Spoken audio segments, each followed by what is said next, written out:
Welcome, welcome, welcome. How's everybody doing today? It's not Tuesday. It's Wednesday. Stay a while and Hope you're all listen. doing good.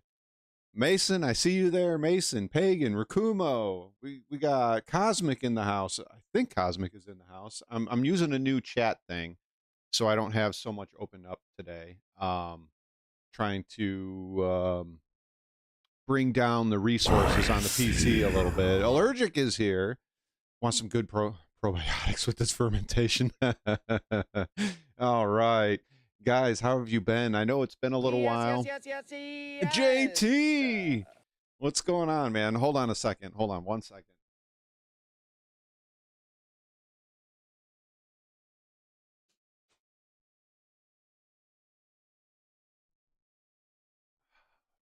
Forgot to shut the door. Forgot to shut the door. So how's everybody doing today, huh? Everybody doing good? Yeah, it's just some fucking dude. Don't watch this shit. I need a haircut. But I can't. Okay, so a couple of hats of mine got destroyed. I had them in the garage in something, and they got destroyed. So all I have is my work hat, and well, my work hat, which you guys have seen, it's got the three. It's all black. It's got the three white lines.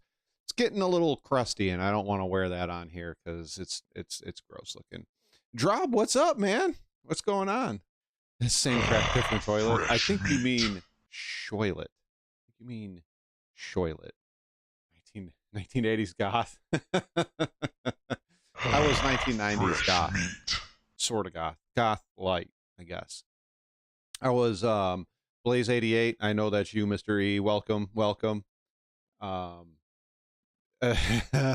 Yeah, I don't have Spock ears. I think I'm gonna save the Spock shirt and the Spock ears for closer to Halloween. That's what I'm thinking. Yeah. Everybody doing good today though? Everybody doing good? Let me know if the stream is not working properly. Like I said, I have all of that closed down. I'm not looking at it. I'm viewing it through OBS. OBS is saying everything is okay. Just let me know if the streams are not okay. I have a different program that I'm using to monitor chat, so that way it's not drawing so much off of the PC and GPU. So yeah. But guys, seriously, thank you for being here. If anybody is lurking out there trying to if you would join us. Ghost, I'm glad you can join us, and good luck with work. Appreciate it. Appreciate you stopping by. If anybody's here lurking, hate watching because of my gray zone video. Is it desynced? I hope it's not desynced. On my end, I see my mouth moving and the mic monitors going up and down, so I'm assuming it's fine, but it might be. It might be bad. Yeah, I fiddled with it for a little while before I went live, Pagan, and tried to get it as much as I could. Jim, we're just getting started. But as I was saying, if anybody here is lurking to hate watch me and try to get a gotcha out of me from the gray zone video, I want to make very, very clear that that entire video, I never once, not one time, said that Gray Zone was a bad game. I think it's a great game. There is one design, in-game design, that I am not a fan of, and that is the helicopter situation. Now, the helicopters are a lot of fun to go in and out of an area, but they don't have enough of them. And I'm getting really tired of having to wait 25 minutes plus for a helicopter. It's getting a little annoying. The last thing is I gave it a 4 out of 10 because of the technical issues that are involved in it. And if you're here, one of you guys, I'll leave your name out. I removed you from the channel because you were attacking other commenters and myself. Myself, I don't really care about, but the other commenters, no, it's not gonna fly. And I'm sorry that the game works. I'm not sorry for you. It works fine for you. It doesn't work well for me and a lot of other people playing it. And We there's would be a lot of honored evidence of if this you would join us. everywhere throughout YouTube and the internet. So if you want to come here and have word vomits about how well it works on your computer, great. Have at it. Have at it. I don't really care. I gave my opinion. I gave my honest thoughts about it. If you don't like honesty, you can go to another channel. If you want confirmation bias, I'm not giving you that here. I'm not going to do Stay it. a while and listen. If I can't buy a spaceship, I don't want to play it. Sadly, cannot run Gray Zone. Arena Infinite feels like a cheap mobile game. I believe Arena Infinite and Gray Zone were both made by um mobile game makers. So that's kind of why it might feel that way. Now, Gray Zone doesn't feel like a cheap mobile game knockoff. Um I have not played Arena Infinite. I do plan on playing that, but I still think it's in a closed or invitation only beta, but I'm not 100% sure. Not 100% sure. Allergic, thank you. I appreciate that. I appreciate that. So before we move into the reacts, I want everybody in YouTube and Twitch land, respectfully, what are your thoughts on 3.23? Because I know most of you are playing Star Citizen. I have not jumped into 3.23 yet. I will, and I do plan on streaming it as soon as I get into as soon as I jump into 3.23. But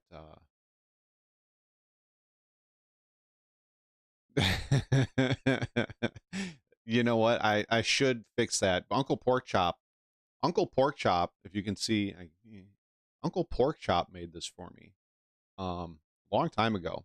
And it's going to stay this way for a while, only because I really appreciate Uncle Pork Chop. I haven't seen him here in stream in a long while. I've seen him over in Marcus's from time to time. I miss Pork Chop. I hope he comes back. I'm sure he's busy with work and life stuff, and then he does his own stuff. But yeah, I like it. I like it. This is all Uncle Pork Chop. Of course, I put the hot take in the tuna, but you know, this was all Uncle Pork Chop stuff. Let's see, what do we got here? Haven't tried it yet, so don't know. Not the dumpster fire I expected. Don't hate it. Waiting for 3.23.2. Okay, okay. I hate it. Can't get it in my inventory. That sucks. I only did a few cargo runs. Who knew a bunch of pirates will take my RMC running? Well, the mining UI is still missing on the mole. So, okay. Uncle is awesome. I love his glitch, but so do I, man. So do I. I like the new features and quality of life stuff. Don't like the bugs. Really looking forward to the 3.23.1 patch. Interesting. Generally, I dislike it, but I'll get used to it. Lost 40 ships. Holy shit, man. Holy shit. Here's my thoughts on it, and it might be a little controversial for some of this for some of the crowd that's going to come here and watch. I have my issues with 3.23, and none of them are from my experiences in 3.23, but here's my take. I am not a fan of CIG and a large majority of the community calling this the largest Star Citizen patch of all time. Well, technically, it might be the largest patch of all time. What I don't like about it is that a large majority of it, up to and including master modes, is a single player port patch with a large majority of the stuff that was put into this patch is quality of life stuff that should have been in the game 4 years ago. And that's my major issue with it. Am I happy that they put quality of life in there? Sure. I'm happy with the quality of life. But this should have been stuff that was put in a long time ago. And most of the stuff that we've been asking for as a community, from the star map, better UI, I'm not one to ask for it, but the dynamic crosshairs, the mini map, et cetera, and then the list goes on and on and on down the line of 3.23. And a lot of this should have been added a long time ago and not now. But that's my feelings on it. I do plan on getting into it, and I'll let you guys know what I think. Not that I'm some important person or anything like that, but you know, that's what we all do here. We come here and we share our combined experiences on Star Citizen, because it's never the same for everybody. You know, everybody's got different rigs, and even some of us that have the exact same rigs, it's still a different experience. So, you know, we'll see what happens. Let's see what do we got. Largest quality of life patch. Yeah, yeah. My quality of life went down. I also like the old Hornet and launcher. So I've heard that, Pagan, and not just from you. I've heard that there is still some big time memory leak issues with .23. So we'll see what happens. I know I could not run the EPTU of .23. So we'll see what happens. We'll really see what happens on my end. I know everybody else has got different machines, different experiences, and all that stuff. So we'll see what happens when I try to run it. Because when I tried to run the EPTU, ooh, it was not good. It was not good at all. Hey, I had McDonald's for the first time in like 2 years. It was just as I remember it. And this is not sponsored.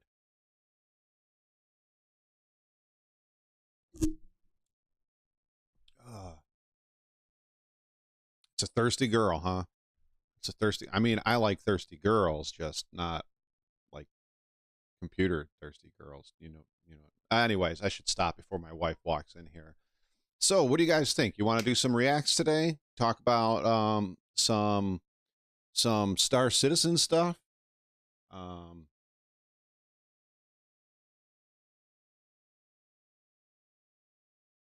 NPCs are engaging in bunkers now, so that's nice. Sorry, I have a piece of gum, and it's for flavor, not anything else. I'm gonna get rid of it in a minute. My daughter gave it to me, and I'm not chewing on it because it's gross to smack into a microphone. But my daughter gave it to me because it's her end of year graduation party. So, you know, you know. But let's check out some videos, shall we? Mix it up. No, it's not. It's not a burger. It's not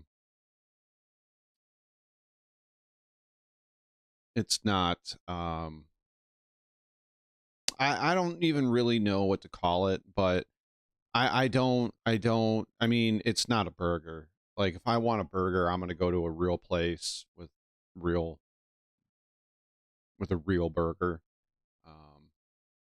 But yeah. Hey, get that squirrel off my dick. Squirrel. He knows he's not allowed to come on my dick. Nice. Yeah. It's yeah, anyways, enough about McDonald's and end of year celebrations. First we're going to cover all right. I wasn't going to do a react to it because I watched it already, but I'm going to do a react to this. It's highly quote unquote controversial and highly quote unquote hot topicy, but I figure maybe this applies to some of us, and maybe it applies to some of our feelings about where it's going right now. So I guess it's pre-watched. So we'll start with this one. This is Carl. Star Citizen is going down. Oop, hold on to your pants, Carl. This is Carl, and this was his latest video, and it's called "I Might Quit Star Citizen." Yeah, and we'll let it roll. and we'll go on. Star Citizen is going down a direction I don't like. We're going to get into It's that in a becoming minute. more Brian. arcadey, and CIG are clearly trying to cater to a console and casual player base. The things that attracted me to Star Citizen was its hardcoreness, having consequences of dying and having a flight model that requires time and dedication to learn kept me engaged in the game. But now, CIG are clearly taking the piss out of many of us. Master Mode's brought in a flight model that only people with participation trophy mindset can enjoy. Said people are enjoying the game because they can finally pick up the game and get kills. For everyone else that liked the challenge, here's my thing about the opening couple of statements. Number one, that was one of the reasons why I was attracted to Star Citizen, was the fact that everything was very skill and knowledge based. And yeah, you could gain the knowledge from where to mine, how to fly your ship, what are the best loadouts for certain ships. But it still took skill to navigate Aaron's Halo successfully. It still took skill to even take down PvE targets, at least when you first start out. It takes a bit of skill to get involved with PvP. It still takes a bit of skill to get from point A to point B, and the knowledge of where, you know, certain major city hangars were. And yeah. And yes, unfortunately, Rakumo, you are right. A knowledge of bugs and the workarounds for the bugs. Master modes, I don't like master modes, and there's a multitude of reasons why I don't.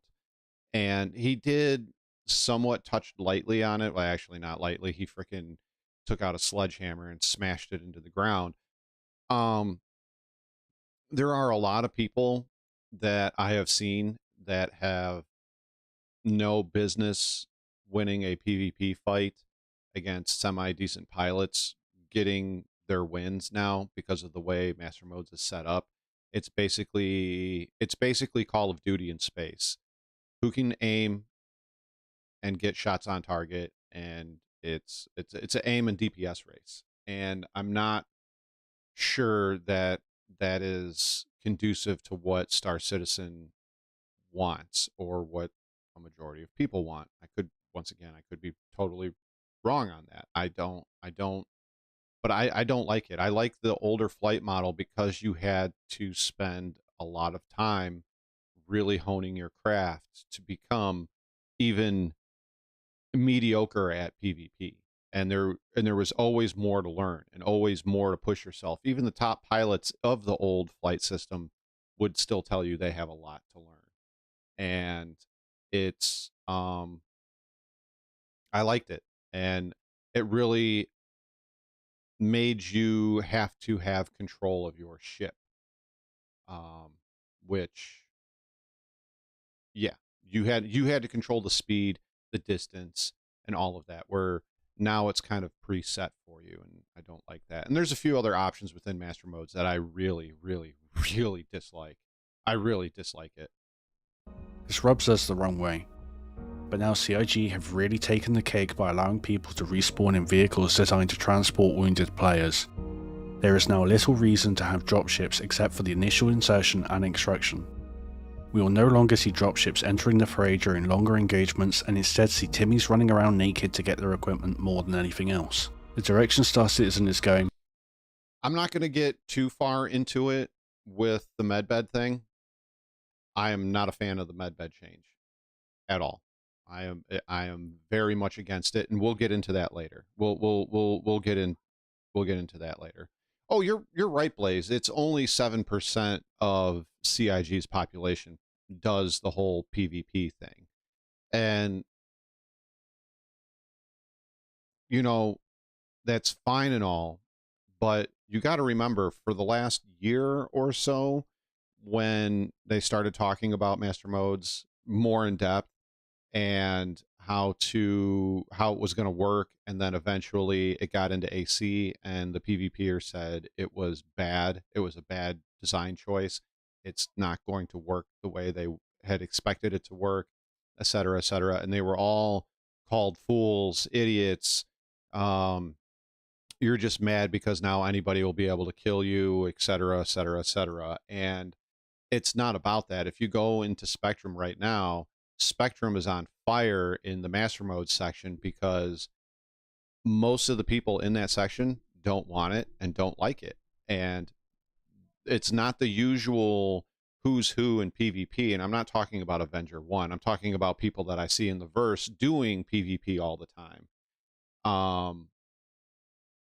It's not, it's just not good. It's just not a good thing.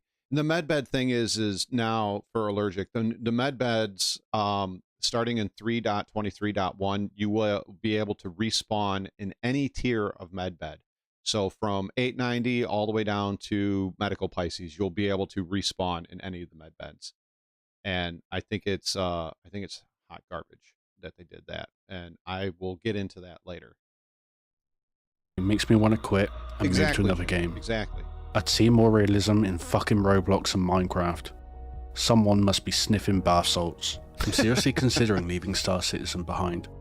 Games like Grey Zone are scratching the itch for me. I started making content in 2020 where I streamed Hell Let Loose, and then moved to YouTube where I made Hell Let Loose, Armor and Squad videos. If I were to switch back, it would be a return to my roots, as the first multiplayer game I played on PC was Star Wars Republic Commando. Since making the change to Star Citizen, I have logged thousands of hours in the game, as well as putting in over $2,000 because I was happy to help the development of the game and help people feed their families so I could see the game I fell in love with come to fruition. But now, with many bad decisions being made in recent months, I'm beginning to dislike the game and its community, who honestly are absolutely batshit. I've seen people. I am going to agree with Carl here about the Star Citizen community. There's a large majority, a lot of you guys are in chat right now. You guys are great. Nobody here is vehemently against one person's opinions or another. We might disagree, and we do a pretty good job of being cordial and polite about our disagreements. But the rest of the Star Citizen community, and I mean a large majority, and I'm sorry, but most of them are not PvPers. They are the PvE or the Care Bear or the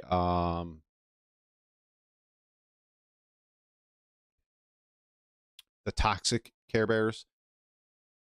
They are extremely toxic in comment sections, stream chats, Spectrum, Reddit, and it's honestly, it's kind of sickening. And there is a big problem with the Star Citizen community. And I think it stems down to two things. Number one, the sunken money fallacy. They've put so much money in, and to be fair, a lot of money to somebody could be $100. A lot of money to somebody else could be, $250,000. But you have put in this money into a game where now you've become emotionally attached to said game. And then the other thing is that a large majority of this community wants the game their way, to the point where if you make an opinion or a suggestion, you get absolutely attacked for it. I've been attacked for it, grumpy, salty, shit. Even Voidy's has, because his opinion on PvP in Jumptown isn't always a popular one. But it's crazy how quickly you can get attacked in the global chat section if you say the wrong thing. But anyways, I'm done with that. CIG does not care how much money you've spent on this game. I'm going to reference Salty again, when he said the game that is being made now is not for you. Many of you will not enjoy it. Some of you might. And I agree with that wholeheartedly. That the game that is currently being made is not for the people that backed in 2014, 16, 17, 18, 19, 2020, 2022. It's not for you. It's for the players coming in when the game gets released. And some of you may not like what it ends up turning out to be. I know right now I am not liking where it's at, and you know that's my opinions and feelings on it. So you know, let's see what happens further down the road, I guess. People being doxxed while CIG do absolutely nothing about it, except for rewarding some of those people by adding them to the content creator program, which does exist. I won't show the email that got shared by one creator because I don't want to hurt their relationship with CIG. But I don't give a fuck. I'm not. Okay. The content creator program. I know it exists. I've seen the same thing that he has seen. I'm not going to say who it is, how it got out there, and who it all went out there, but it exists. It is a real thing. And I've known about it for a long time. Okay? I've known about it for going on a year or more. And because it's public, I don't remember the stream, but because it's public, Jake Acapella, the community manager, was in Salty Mike's stream. Grumpy was in there and asked about the content creator program. And Jake Acapella, in 2 sentences, blew the whole thing wide open. He said, number one, Grumpy, you wouldn't be accepted into the content creator program. Or no, we don't have a content creator program, is what he said. And then he said, if we did have one, you wouldn't be accepted because you don't foster a positive community. Now, whether you like Grumpy or not, the man has over 12,000 referrals on his account, which means that even if you do, let's round up to a nice figure of 50, even if you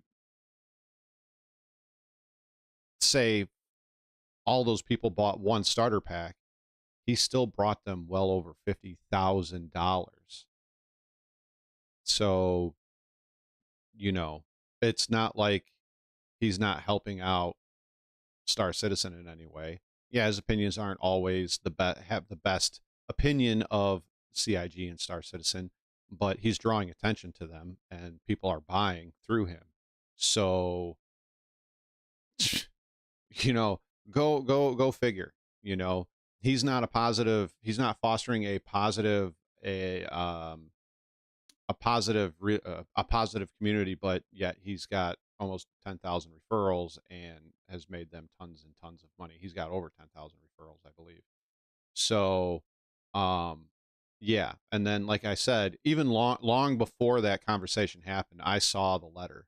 I saw the letter that was sent out to a content creator, and the content creator program exists. It's real, it's a thing, and it's existed for a long time. And a lot of the content creators that you see giving away ships, those aren't their ships. Those are CIG ships. Part of the agreement is that you're supposed to say that they're from CIG, but most of the content creators that give away free ships do not say they came from CIG, but they really are from CIG. So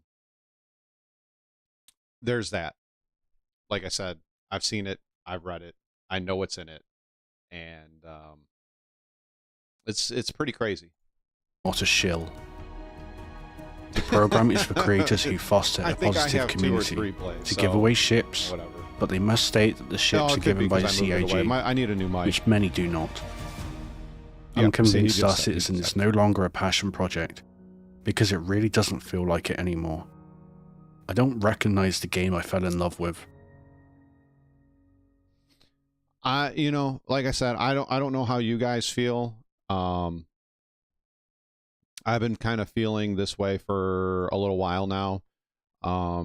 And it hurts me in my soul because I do like Star Citizen. I like it a lot. It's a game that I do love. Stay calm. We Yo ho! Chaos Squad. We're just about to get into some of the nitty gritty here. I'm glad you joined us. So Allergic was kind of out of the loop as far as the medical bed stuff went. So that's what we're going to cover next. I did not watch this one. There's been a lot of drama around this, and we're going to have probably a lengthy discussion here about this. Yeah. Dead Leader, Respawn Drama Explained. I need to turn this down a little bit. Oh, drama is afoot with CIG announcing that in the upcoming patch, currently testing on the PTU, that all med beds will allow players to respawn from them, including the Pisces Rescue, Cutlass Red, which previously had the ability to respawn and then later had it removed, and the upcoming Ursa Medvac, aka the NERSA rover. The NERSA. Which, let's not beat around the bush, that's why they're making this change now, so that they have a new must-have vehicle for Invictus. So when they put out and I wish I could find it, when they put out the message that they were turning all the medical beds on for respawn, they said it was because they wanted a less brutal experience for the players and the bugs. Now, I remember just a few years ago when not even a few years ago, less than a year ago, when players were complaining about money missing, ships being gone, things not working, the game's too brutal, the bugs are too much, fix this, fix that, and the majority of the responses from CIG was deal with it. It's an alpha. So why now? Why now? And I think Dead Leader hit the nail on the head squarely. It's to sell more medical Ursas, Pisces, and Cuddy Reds. That is 100% why they are doing it. There's no other way around it. Now, they say it's temporary. So what are they going to do? They're going to sell all these extra ships at Invictus because they have medical beds, and then in a year from now, or a patch from now, or a point patch from now, turn it all off. Then what? Now we're going to have a bunch of people screaming and whining and stomping their feet that this isn't fair, and they need to turn it back on. And Allergic, you are absolutely right. I looked at their financials. They are now down 15% versus last year, and they are down, I believe it was 37% from the year prior. They're not making as much money, so they have to sell more stuff, which is why we're seeing stuff like the Saber Phoenix or the Raven, which was initially locked behind an Intel thing. I don't remember what it was, but it's locked behind an Intel thing. And it made it one of the rarest ships in the game, and now they're going to hand it out to everybody. Well, no, not really. You have to buy it. So you got the NERSA coming out, the Raven Phoenix, all the medical, all the beds are now spawnable. All the med beds are now spawnable.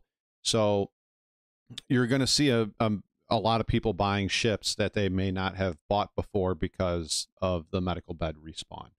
So yeah, basically, yes, JT, put out zero content, make zero money. And everybody says, when is CIG going to learn their lesson? It's not CIG that needs to learn your lesson. It's all of us. It's all of us in the Star Citizen community. We keep enabling this shit over and over and over and over again. And then when they do release stuff to us that's content, and like, say, for example, Siege of Orison. I'm not a fan of it. Other people are.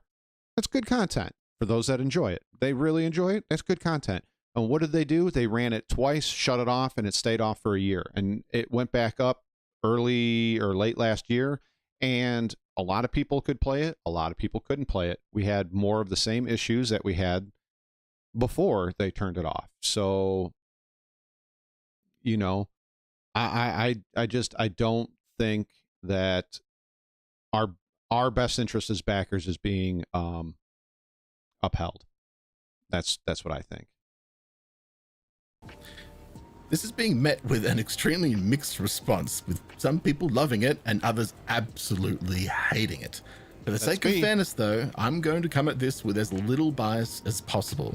I've spent all day going through posts about it on Spectrum, and so I'm going. So the Phoenix, aka the Saber Raven, is basically, it's a Raven with a size 1 or size 2 EMP, and then it has 16 missiles and the same loadout as a stock Raven with the lasers. And yes, it is somewhat it is stealthy, and stealth works very well in 3.23 according to the people that I've talked to.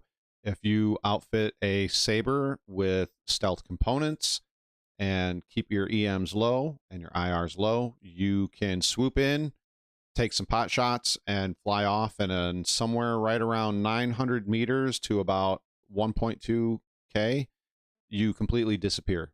So we'll see what happens. I mean, stealth is always in flux. They're always changing things about it, so we'll see what happens. I'm going to explain to you all the arguments for and against the changes, how it can potentially impact missions, events, and how professions work. And finally, I'll share a bunch of ideas as to how things could be changed in order to help address these concerns and balance it a bit better. And let's make a deal. If by the end of this you don't feel the urge to yell at me, you have to like and subscribe. Okay. Well, I mean, I guess that makes the Raven let it still rip in the comments rare below, then. and I'll take it like a man. All right. Well, my name's Dead Leader, and let's jump into it. Now, just a quick first note to acknowledge that yes, this isn't the final iteration of how respawning and medbeds will work in Star Citizen, and that a lot of the ideas talked about have previously already been mentioned by CIG in the past before. The purpose of this video is to discuss how these changes potentially affect the game in its current form and state of development. And to look at how things could be further implemented going forward. So, to start, here's the patch note that started this whole discussion. There it is. Medical bed rescue update. With the release of 3.23.1, we wanted to provide players with a less brutal experience when getting back into action. To help with this, we are making all medical bed tiers be capable of being set as a regen location. The range at which you will be able to respawn in them will depend on the size class. Tier 3 medical beds will allow respawning up to 20 kilometers away. Tier 2 medical beds, which previously allowed respawning up to 20 kilometers, will now allow respawning up to 50 kilometers away. I actually didn't know that. Is that like a new thing? Did they add that recently? Because I swear the character could do it from anywhere, but now I think I've just been delusional. It's okay. So I was watching Salty on this, and apparently it's been broken since inception. You can spawn across the entire system back to your character. And also he's saying in 3.23.1 that this all right here is all broken, and you can spawn from a long way away, and not what they're saying, like way further. But you know, let's see if they fix it before Invictus goes. Anyway, now a lot of people, especially if you're new to the game, saw this and likely were like, oh sweet, that'll make things easier for me. Thanks, Blaze. I appreciate a lot of the that. pushback comes from people who enjoy the medical gameplay in Star Citizen, which has needed some attention for a long while now, and they fear that making the ability for everyone to respawn easier without help makes death less of a punishing risk, which effectively could gut the medical gameplay that's there now, making it become more shallow, with people opting to just backspace and respawn than participate in requesting. Okay, so here's my thing.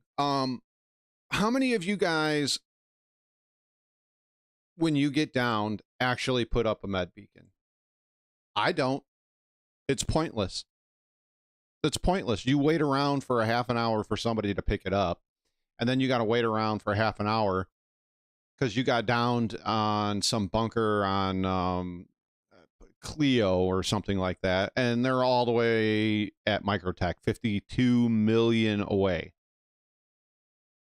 How does anybody actually do it? Because I don't. There's no point.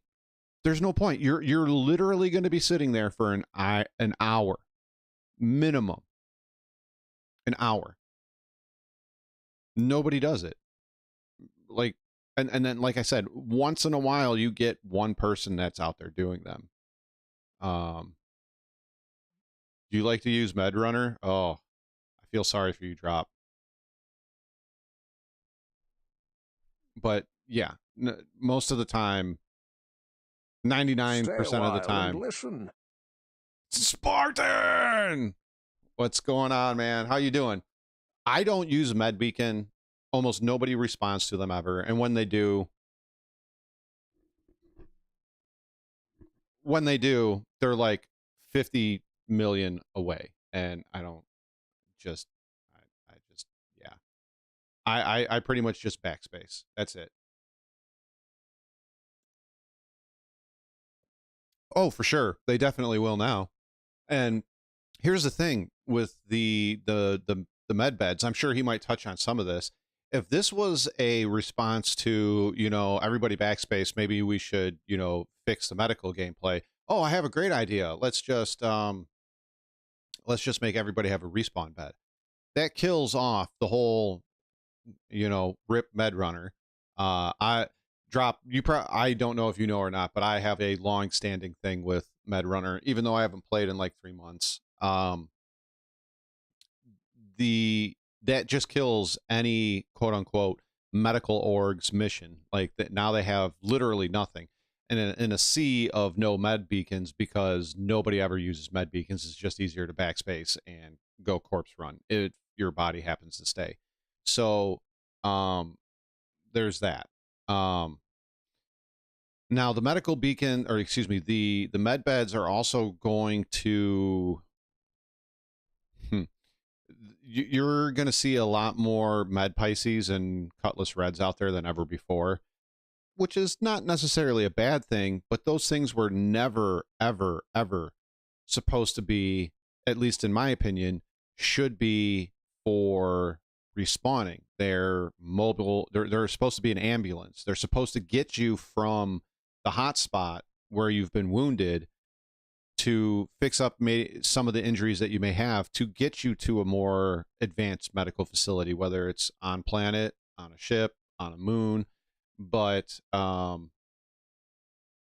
yeah, to me, it just kills everything. It kills everything about how medical gameplay is supposed to work, how groups like MedRunner, MedReaper, and there's so many of them, and a host of others. Now their entire org mission base is gone. It's gone. It's literally gone when it was already barely there to begin with. And let's let Dead Leader continue. Medical help from a beacon. If there's less consequences for dying, then life is worth less. Yep. But many also correctly have stated that if the punishment for dying is as shallow as you also needing to waste your time more on a tram and doing repetitive, unnecessary tasks in the central business district just to get back to some actual gameplay, then potentially the punishment was never good in the first place, making the real issue less about. So I always called Star Citizen like Tarkov light. It's Tarkov light. So you can get killed in Tarkov, and most of the time you've just lost your gun and all your gear, everything you brought with you, whether it was maps, keys, whatever it is, right? It's gone. Now with Star Citizen, if you get killed, you have to weigh the options. Are you going to go back and attempt to corpse run your body, or is it too far away, it's too hostile, and it's not worth the risk anymore?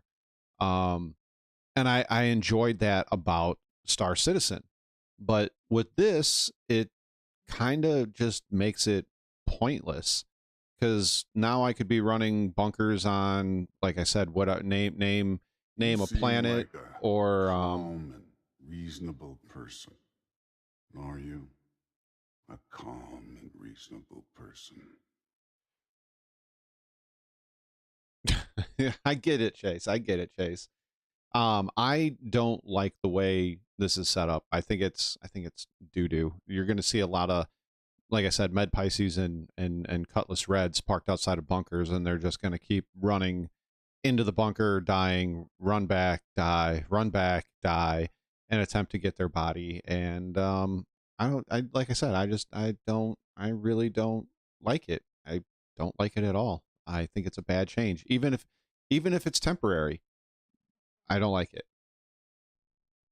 But should people be able to respawn and on gear their ships, is easy to and more, find. how Gear is else can CIG everywhere. make death have more consequence in other ways? There's also concern that it will make spawn camping likely more common, with more ships potentially Right. able to now have respawn points inside of them. Because if someone was to, say, hijack a ship for a good old bit of old-fashioned piracy, if they killed the crew or stole the ship while they were absent, they would still respawn back into the ship over and over, leaving the pirate no option but to continually kill the player respawning over. Gee, Chaos, I wonder who they're talking about. It's obviously not about you, Captain Dirty. It's obviously not about you, Captain Dirty. Like, obviously. Never, Captain Dirty. Nobody would ever talk about you like that. That does, how would I fix rescue beacons? Let me finish this thought here. There is,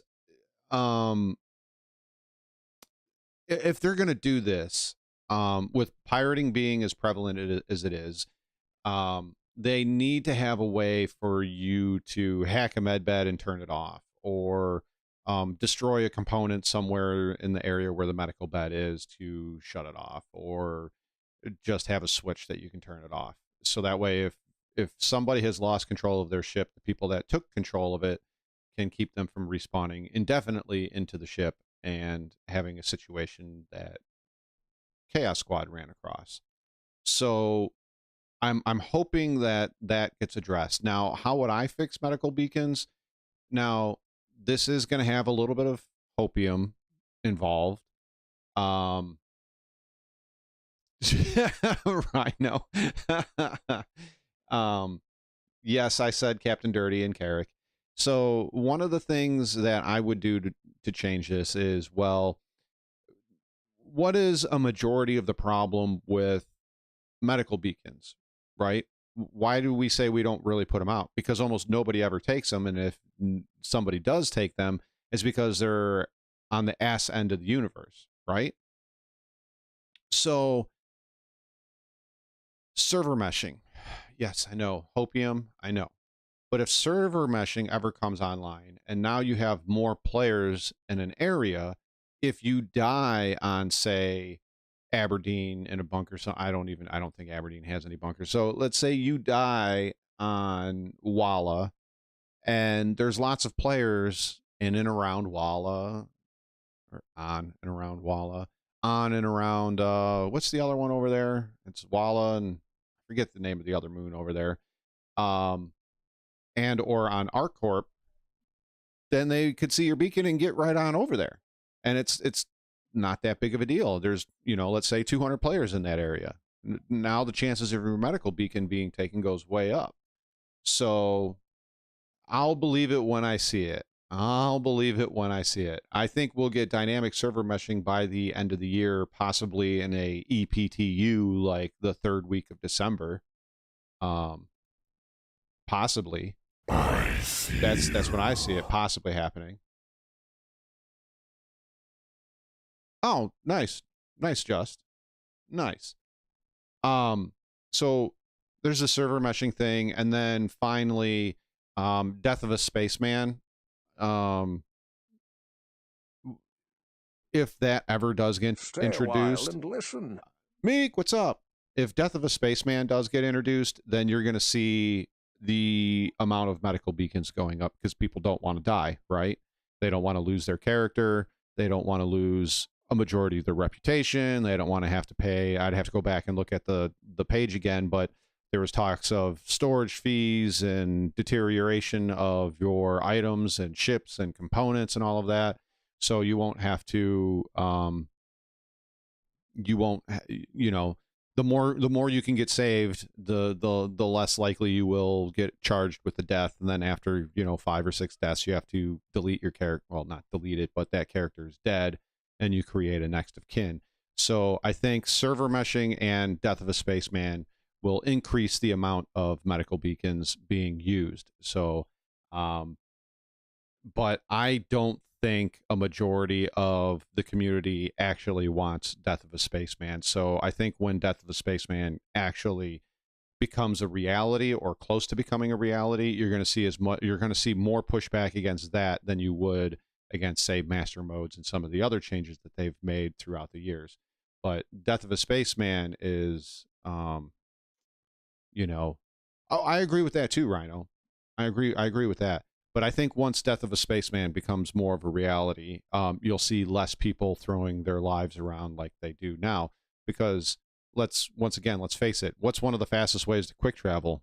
Hold backspace, boom, you're dead. You respawn back at wherever your last spawn is, or if you want to go to your home location, you just go to your home location. So, yeah, that's how I would fix it. Death of a Spaceman and server meshing, or what Rhino was saying, make it more local. But once again, right now we have such a big giant space of space that there's not always a lot of people in the same area at once.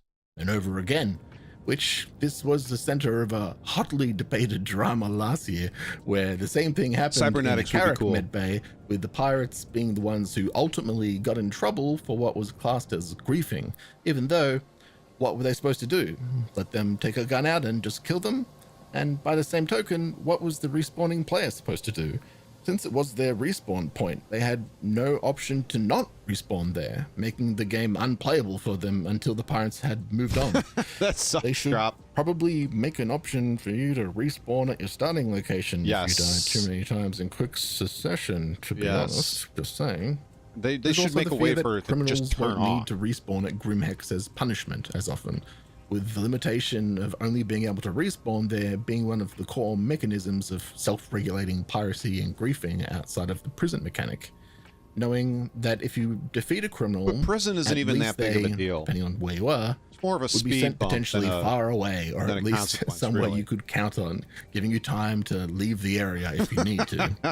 Chaos. People are also worried that dedicated that. medical ships coming in the future, such as the Apollo, would lose their purpose if the primary function can be performed by a much cheaper and smaller ship that could be stowed away in a better, more powerful ship's hangar. In new EVA, you're going to get your horn caught. As I said earlier, many people aren't so fussed with such concerns and see the change as something that adds a massive amount of quality of life.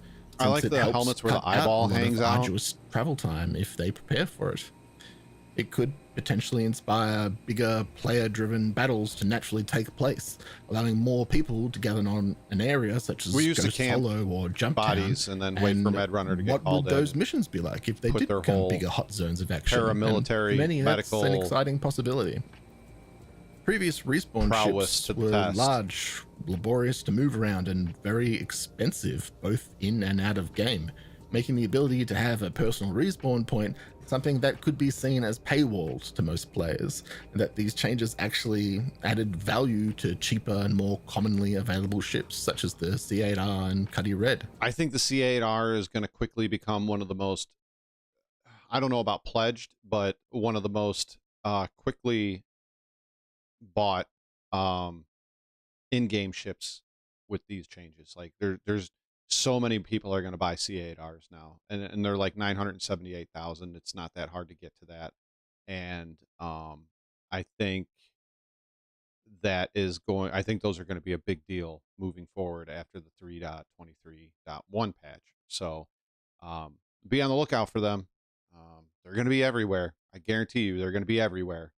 Now, one of the things too is like when we were planning like group projects and like people, oh yeah, for sure, Rakumo, or a medical Pisces or a rover in a C2 or M2 or A2 or any, a Nursa in a Connie. You're gonna see it all over the place. I bet you I could make over $1 million in less than a week, and that's only playing 2 or 3 nights.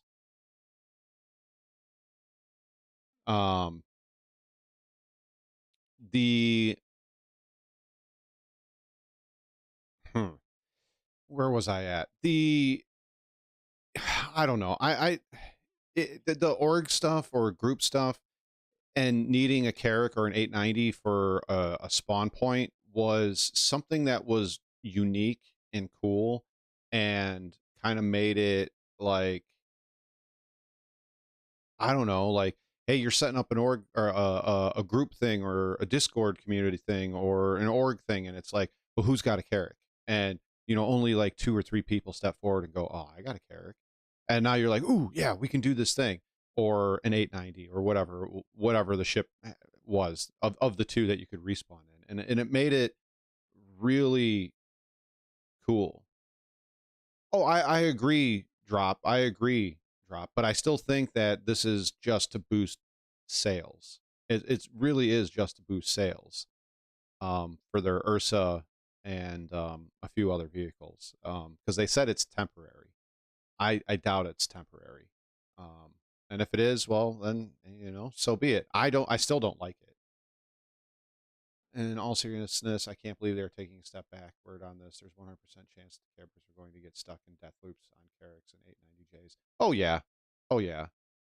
Oh, yeah, for sure. But I mean, look, CIG does this stuff all the time, so we shouldn't really be all that, like, surprised that they do it. I mean, look at what happened with the Ares fighters. They were super powerful, and then they got nerfed, and then they were kind of powerful again, and now they're nerfed again. So, they kind of do it to themselves, and they don't have anybody to blame when they get backlash for this sort of stuff, except for themselves. So, in my opinion, finish fleshing out the majority of your game loops and the major systems that, you promise / the community wants, and you'll have a lot less of this stuff going on.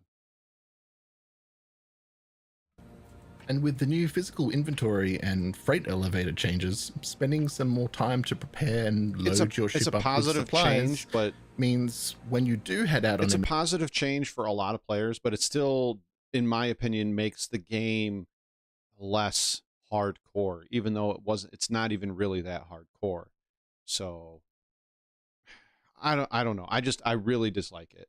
With a respawn point, it gives you more reason to be prepared with multiple gear sets on board and more reason to bother loading ships in general, since respawning is of no use if you don't have a spacesuit or guns to do anything with, which in turn means investigating player crash sites, bounty hunting, and piracy will have a higher chance of actually being worth it over how it is now, with people often just piloting with an empty inventory with nothing but a sperm suit equipped.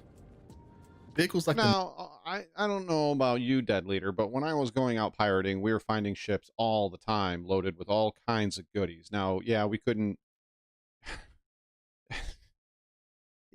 I mean, and the thing that really bothers me about pirating and the people that are against pirating is they tell you, "Canop, what's up, dude? We are tonight's entertainment." The thing that I don't like about pirating is all these people get really whiny and really bitchy that they got pirated, but when you hit them, right, they're sitting there at an OM point, fully loaded to the gills in their C2 with, for example, gold, or fully loaded to their gills with RMC in their reclaimer, and they're not moving. You turn on the quantum dampener, you proxy them, they don't say anything. The proxy's working because everybody else can hear you. Yeah, I'm the BBC. And then you disable their ship and you get in there. They don't move, or they do move, but they're always wearing the same thing. They're wearing a basic flight suit, usually a tighty-whitey or a sperm suit, and they have a couple of med pens and a tractor beam, and that's all they have. That's all they have. And they act like you just killed their puppy right next to them. And it's like, dude, it's your fault. It's your fault. So I don't get it. I really don't get it. Now, as far as me, and I've done it before when pirating is slow towards the end of a patch and nobody's moving cargo around because they have all the money in the world, et cetera, et cetera. And we feel like making money to buy ships because it's only a partial wipe or whatever, or there's no wipe before the next patch comes out. I'll hit empty C2s, empty reclaimers, empty caterpillars, and we'll soft death them and then have somebody come through and scrape and munch them. Why? Because your ship is still worth money.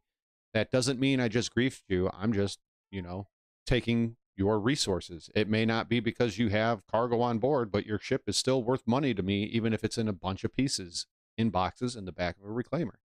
So, yeah. Anyways, that's either here or there. Let's get back to the medbed thing.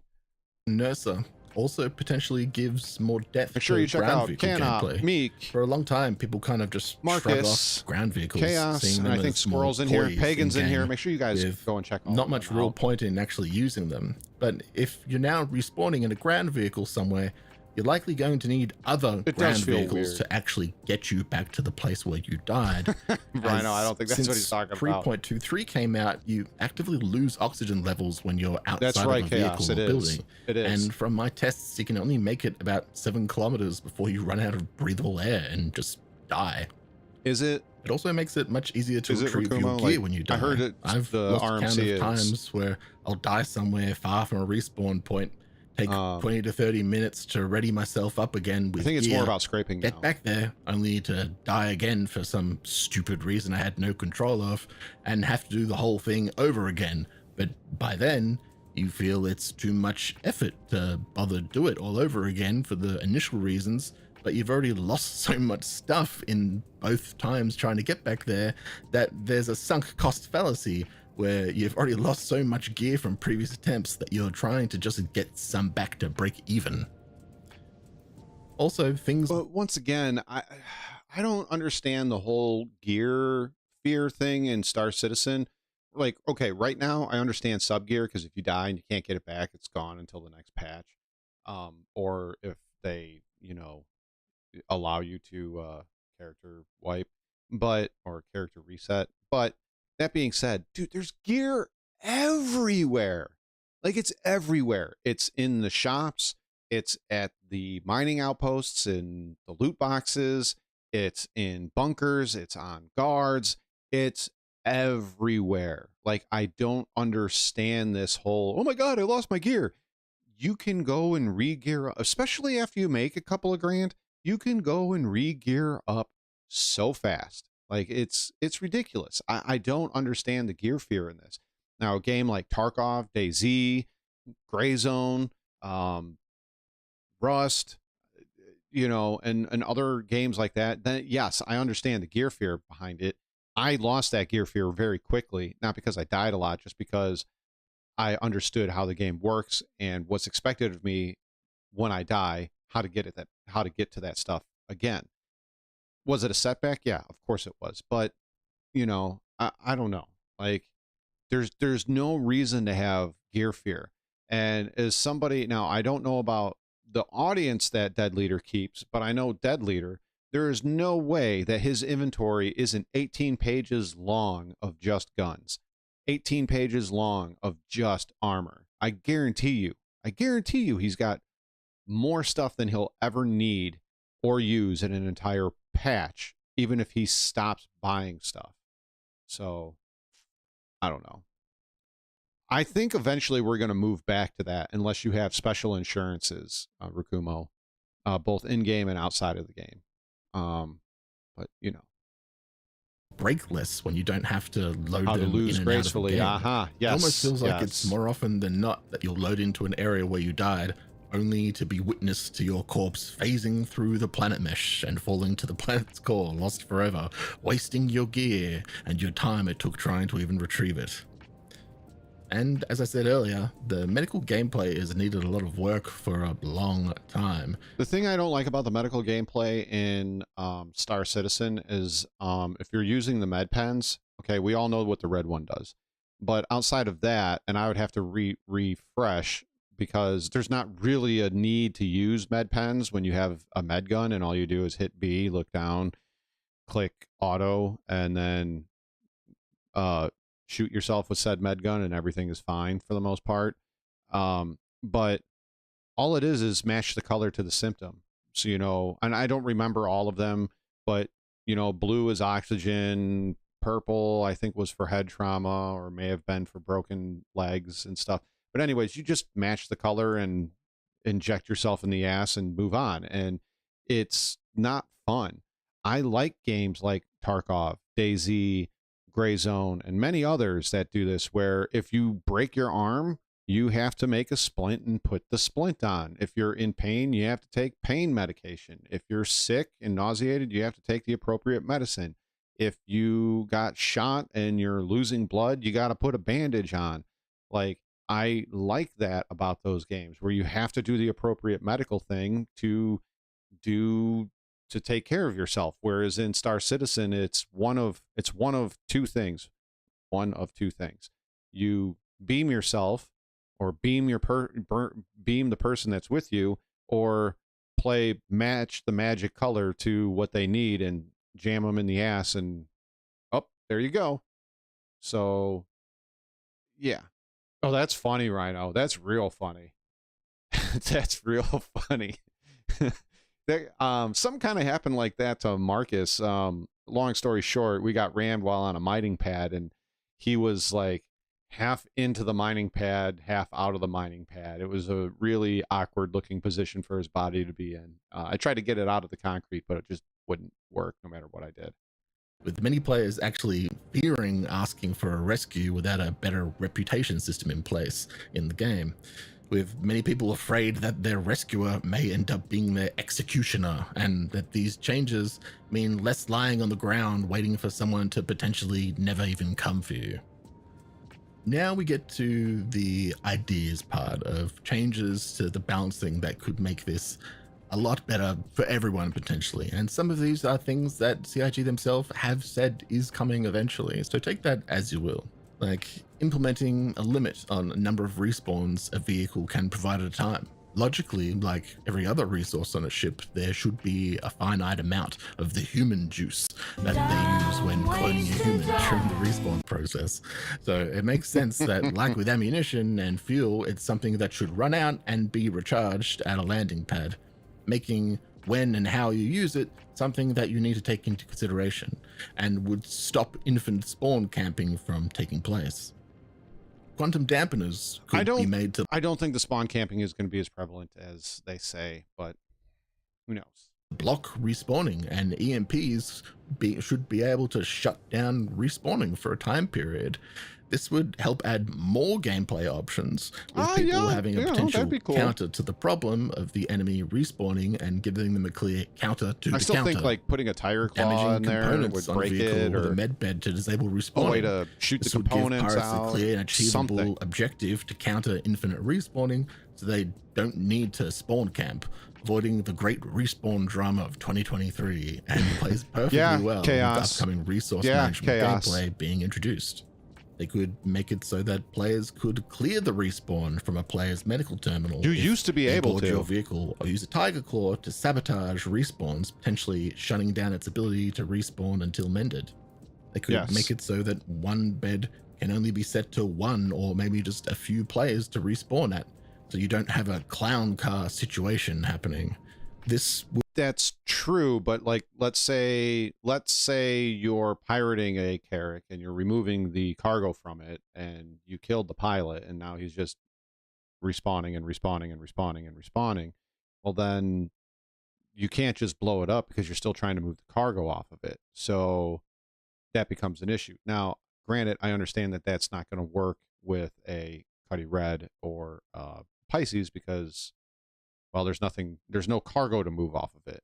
But yeah, it would work that way too. But we should have the ability, because eventually, and yes, I know copium, there is eventually going to be the Apollos that come out and other medical ships that that we should be able to turn that off if we take it over. I would, you know, that once again, just my opinion. So we'll see. Would make it less likely to have any zerging issues, since for everyone in a large crew to respawn, the Raptor, I was actually hoping that was going to be a real preparation, and people are less likely to fully load a bunch of vehicles into a ship before they go out. And if they do all that work, I heard it had size 10 guns. Preparation should yield a better payoff and survivability.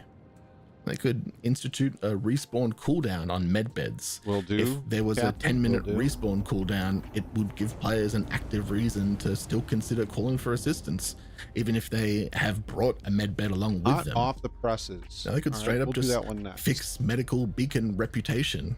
On the call for medical help or die screen, they could show the number of players with good rep that are on your server currently, so you can make an educated choice.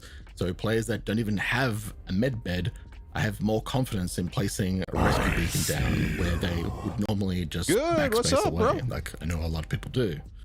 Low-level med beds could respawn you as you are with injuries to your extremities, but health replenish to whatever your limit is with those injuries. I think that's another good idea as well. Respawning with, so, you know, tier 3 med beds can only refill your health. They can't mend your broken bones and things like that. I think if you're going to respawn in, say, a C8R or a you know, whatever, and it's got a tier 3 med bed, then you should respawn with a broken arm and a broken leg and, you know, tier 1 head trauma or whatever is going on. You should definitely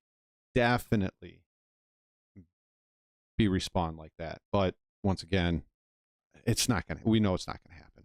Where high level med beds could respawn you fully fresh, or they could, so you can be a blob. So that lower tier med beds require medical terminals to be manned to activate the respawn, giving players more reason to still use a rescue beacon or to not go out alone in the first place. Really, any of these changes could be mixed and matched together, and I think it would go a long way with players, since it would still add a degree of the quality. Not to be rude to Dead Leader, but we got a hot vid right off the press. We're gonna go check that out right now. It's by Chaos Squad. If you haven't, make sure you go and check out Chaos Squad. It'll just be easier to do it this way.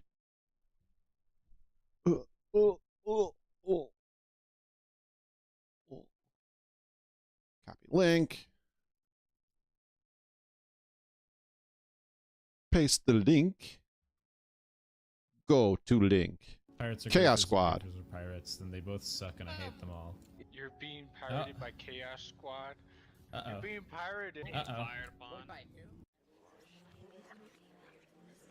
the bodies hit the floor. Let the bodies hit the floor. Let the bodies hit the floor. Let the bodies hit the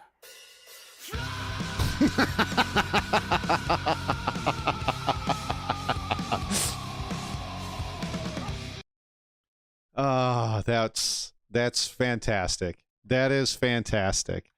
Yeah, I don't think CIG has learned their lesson yet. And what's funny is, I don't think it's going to be. First off, I made some mistakes here. I made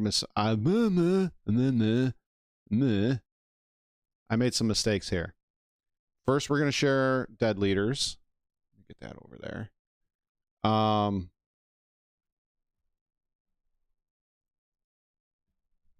And then, nope. Oh, no, I broke it. I know how we can fix it. History. Right there.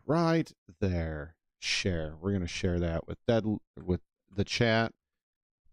And I forgot to do something. Pirates are griefers and griefers are pirates, then they both suck and I hate them all. We're going to leave a comment too.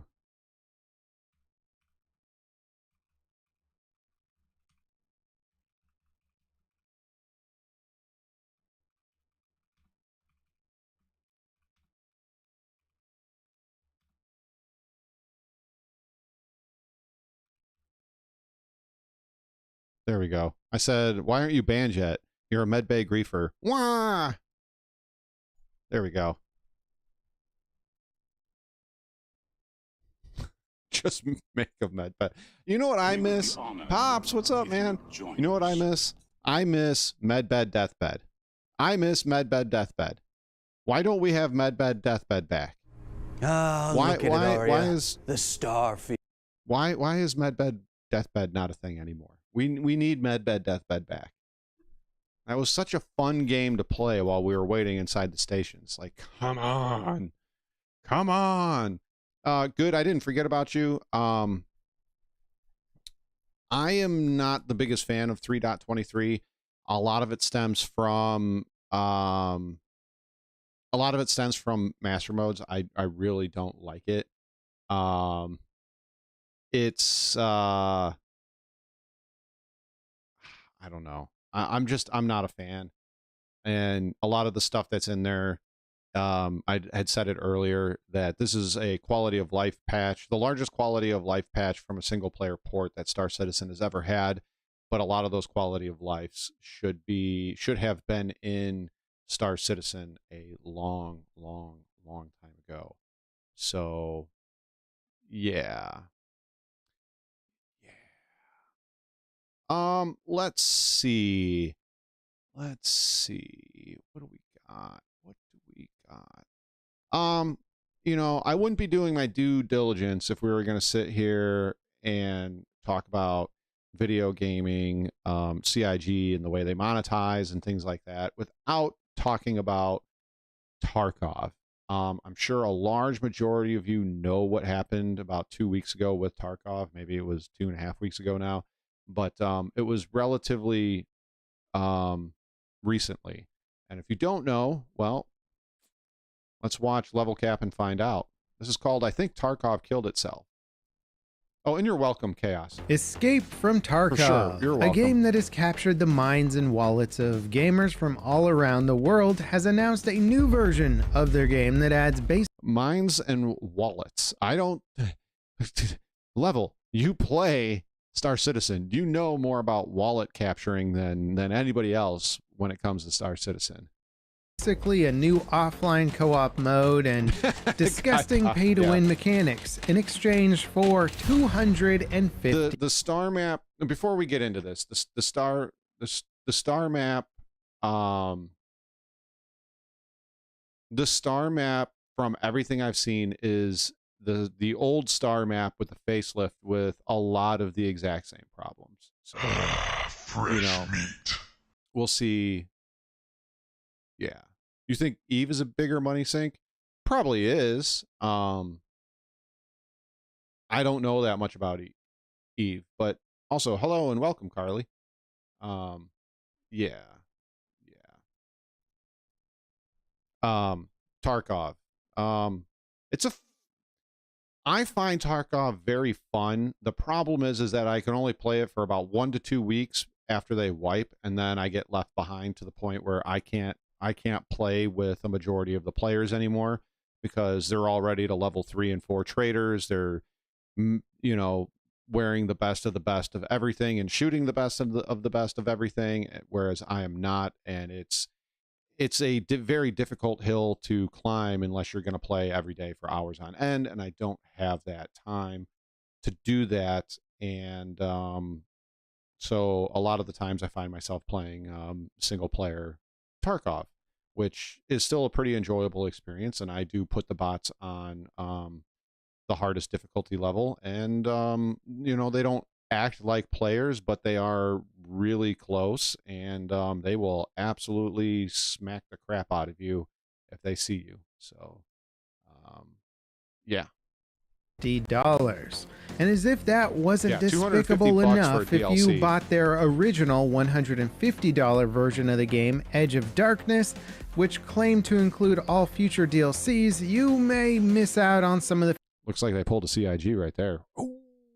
features included in this new version. And to distract players from this ridiculous situation, they also accused Arena Breakout Infinite of plagiarizing their game, which is oh so painfully ironic, especially if you know anything about Tarkov's inspirations. Let's get into this train wreck of a situation. So last week, Escape from Tarkov announced their new Unheard edition for the game, which at this point everyone's heard about. This is basically the new Edge of Darkness, which is the premium Tarkov experience, where by paying more, you get access to all kinds of perks and boosts, while also now getting access to a new PvE co-op mode, all for the low, low price of $250. Could you imagine paying, you know, $50-$60 for a game, and then a DLC comes out and they want you to buy it for $250? Oof. Basically the previous Edge of Darkness edition with a new co-op mode, which is just Tarkov without enemy players, a few new cosmetic stuff, new gear, and a whole bunch of pay-to-win mechanics. Yes, another pain point of this is that the PvE only mode for Tarkov has basically been... Yeah, the plagiarism is definitely getting debunked. I would not be surprised if Nikita himself put that out as to drum up sympathy for Tarkov with Arena Infinite. But, you know, if I remember correctly, Arena Infinite is using Unreal 5, and I forget what engine Tarkov is using. But from what I understand, you know, because I'm not a programmer or a game developer, you can't import code from one engine to a completely different engine and expect it to work. So I'm not, like I said, I'm not 100% sure on that, but I'm pretty sure that's how that works. A mod for quite a while that players can install to play Tarkov in co-op with their friends. However, doing so will get you banned if you're caught, since it is a mod. So if you want access to basically... What's funny about that is most games that have mods for them, the publishers don't care that they mod that you mod their game. Now, for whatever reason, Tarkov, they get really upset if you mod their game, and they don't like it, and they threaten you with lifetime bans and IP bans and all this other shit that goes along with it. And I don't understand it. They bought your game, right? They bought your game, so who cares if they mod it? They already bought it. You got the money for it. What the mod was already doing, you've got to cough up some extra money for it. Now, the previous Edge of Darkness version, which cost only $150 and gave you all that premium Tarkov experience I'm gonna have to look into that later, Carly. Didn't technically give you access to the PvE co-op content with the new version. However, Battlestate Games has responded to the backlash, saying the Edge of Darkness version will get players access to the PvE mode now, though it will be rolled out in waves due to server availability. Battlestate Games also tried to claim that the new PvE mode was not DLC content, and therefore it didn't count as something that Edge of Darkness users should get for free, since people who bought that version of the game got a little clause that said all future DLC is free. Of course, people were pretty upset that they weren't getting the new content. And somewhat ironically, the new Unheard edition claims to offer all future DLC. Yeah, look, and this is all, you know, you get all DLCs later on. And what's funny is, and this is very misunderstood too by people from the outside, Tarkov is a beta. It's not a full release game, it's a beta.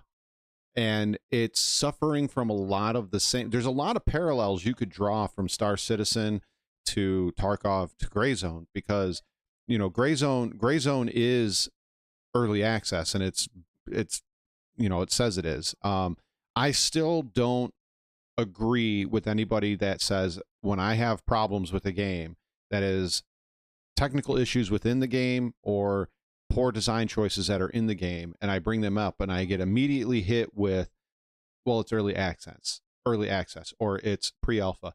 Early access and pre-alpha does not excuse poor QA. I'm sorry, it doesn't.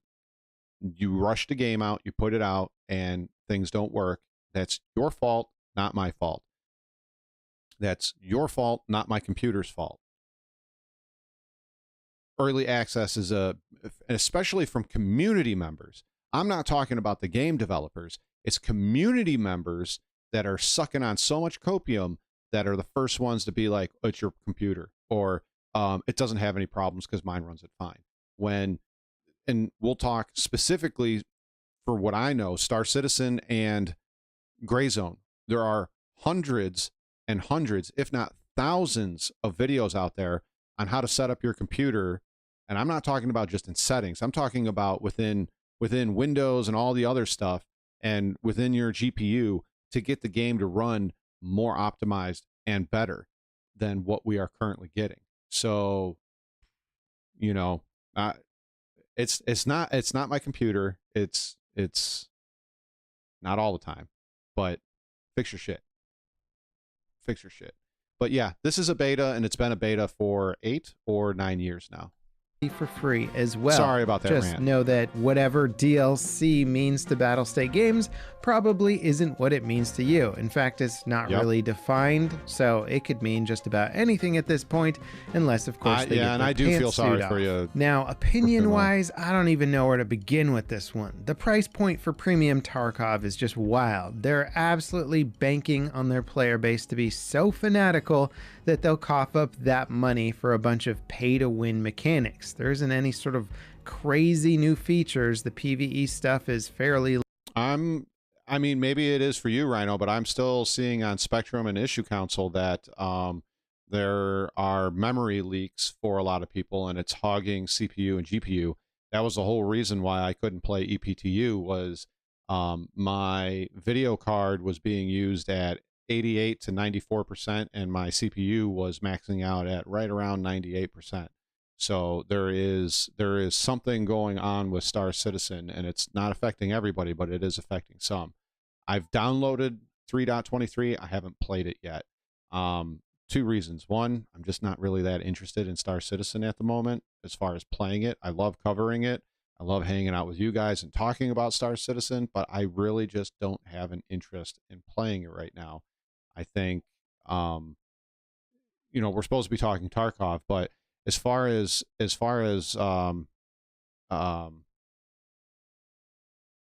I've tried in both DX and Vulkan. I've tried with upscaler on and off. I've tried changing my resolution. I even and that's a problem, Rakumo, or Rhino. That's a big time problem. The other problem that shit, I forgot where I was going with this. I even added program lasso and tried to control what Star Citizen was using as far as CPU cores, and that did drop the load off the CPU from almost 90% down to 60%, but that's still out of hand and unnecessary, and that's a coding some sort of coding issue that's going on there. But anyways, paying $250 for DLC is absolutely ridiculous and never should be asked of your player base. I don't care how hardcore they are. And it's the same thing with Star Citizen. I feel a lot of the prices on ships are there to try to get the most fanatical to buy it, and I don't fall into that trap. Every once in a while I'll buy a ship, but it's been a long time since I've done so, and I'm not going to be buying any more ships until there's some significant progress made in Star Citizen. And I'm not talking about some graphical updates, some quality of life, and a new star map. I'm talking about actual progress forward in their game.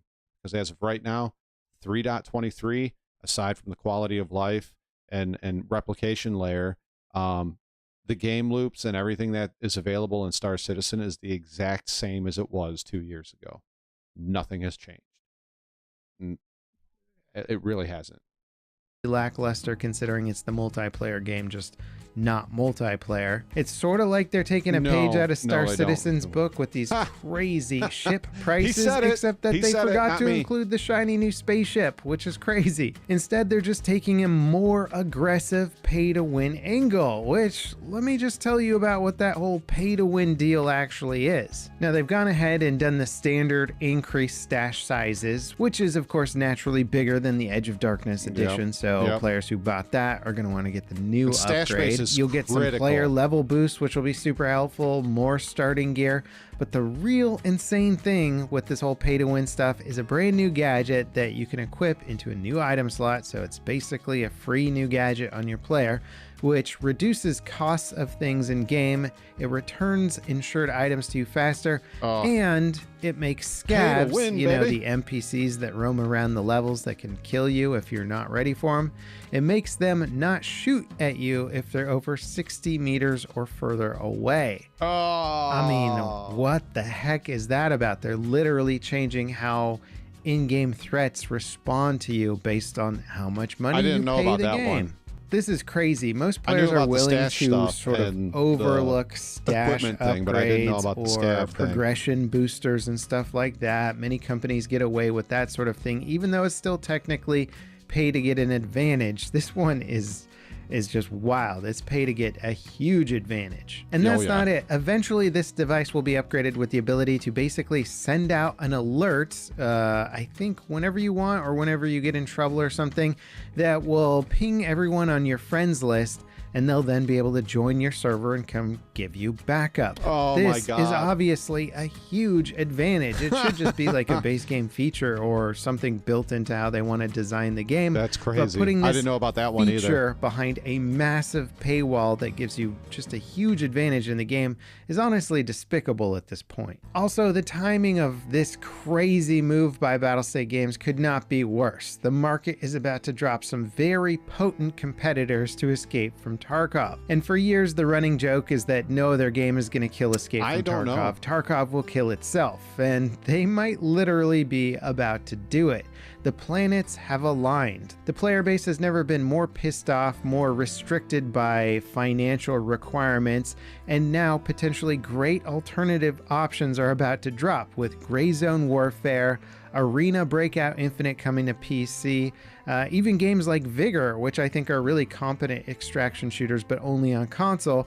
They just announced that they're coming to PC as well. So this new influx of competition combined with the insane price feels like it could be the last hurrah from the devs to just try and pocket as much money as possible. And remember what I said earlier. This game isn't even released yet. It's not even released. It's a beta still.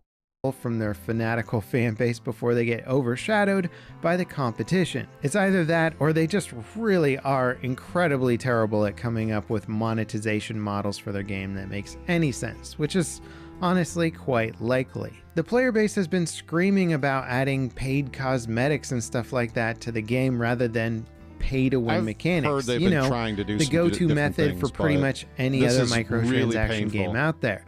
But Battlestate Games is a Russian-based developer, and most Russian developers are very used to pay-to-win approaches for monetizing their game. I haven't played it or seen it. More or less getting away with it. But this time, in my opinion, they've gone too far, and it could spell absolute disaster for the future of this game. And boy, do I wish I could stop the bad news there, but it gets worse. They just don't know when to stop. The very same day that they dropped the trailer announcement for the Unheard edition of the game, which of course got slammed on YouTube with tons of downvotes and community backlash across the board, the game Arena Breakout Infinite decided to take advantage and poke the bear with a tweet saying that they would take in all the newly homeless looter-shooter players as they wave goodbye to Tarkov. Naturally, Battlestate Games took the bait on Twitter because they have the emotional maturity of a drama influencer, quoting the tweet and saying that people would enjoy their 20 minutes of fun in Arena Breakout in the blatantly plagiarized game, which, oh boy, not only does their retweet have a community note already correcting what plagiarism is in the game world and what you can and can't be sued over, but the tweet is also loaded. If you guys want to know, I'm not going to get into it in depth here, but if you guys want to know how plagiarism works, stolen assets, and what you can and cannot sue for, watch Blue Drake 42. He's creating his very own FPS game. It's supposed to be pretty hardcore, not quite to the extreme of like Tarkov and those games, but it's supposed to be a pretty hardcore FPS game. And another company stole assets from him, and he did like a 3 or 4 part series explaining what was going on, what kind of legal action was being taken, what was stolen, how they stole it, and it's a very interesting series to watch. And you wouldn't believe, and he does get into some other stuff. You wouldn't believe how often it actually happens, from game to game, genre to genre, and it's really crazy. And the fact that some developers find it easier to steal assets and reuse them than create their own and make it their own game. Instead, they got to take from somebody else. But yeah, it's a very good series. It's by Blue Drake 42. Check it out. It's really good. With irony. The Stalker franchise of games are basically the main influence for all survival and extraction shooters we play today. The whole concept of Roadside Picnic, the book which Stalker is based on, is that stalkers, who are basically the hired guns in that world, will go into this forbidden zone and grab artifacts and bring them back to the people paying them. And I will be getting back to Stalker. Took the book concept and turned it into a single-player game with a similar premise. A few differences here and there, but basically it's all based on this book, and later the movie Stalker, which also helped to establish a lot of the visual styling. And Tarkov looked at the game Stalker and basically copied the visuals, the looting and health systems, and many other things, and just turned it into a multiplayer experience. And I'm not even faulting them for doing that. It's just not even a question of where they got their influences from, considering that Tarkov is literally a reference to Tarkovsky, who directed the Stalker movie. The name of the game is saying where they got their influences directly from. So for them to call another game plagiarizing because it looks like Escape from Tarkov when they themselves are basically a multiplayer version of Stalker is just painful to watch, and shows them as being obnoxiously unaware at this point. It's either that or they're playing some level of 4D chess that I have no idea about weird PR tactics. But I think this time Battlestate Games has dug themselves into a hole that may be the beginning of the end for them. Just like a singular announcement from Unity's now ex-CEO sent that company into a nosedive of firings and engine abandonment across the industry, this singular move from Battlestate Games may finally drive a wedge deep enough into the player base that it could never recover. They're still going to have a hardcore player base. $250 is just too damn high a price to force players to pay in order to have any sort of fair experience in the multiplayer version. What do you guys make of all of this? I want to know about it in the comments. Is this possibly one of the biggest dev meltdowns of all time? I'd love to hear your thoughts on it. If you guys enjoyed this video, leave me a like, subscribe for more content. That was level cap, and they just Tarkov just killed themselves. And I don't think they killed themselves off completely, but it's definitely going to be really, really hard to climb back up out of that hole that they've dug, both PR wise and with their fan base. Like that's really bad. It's really, really bad. What time is it? We'll go for a little bit longer.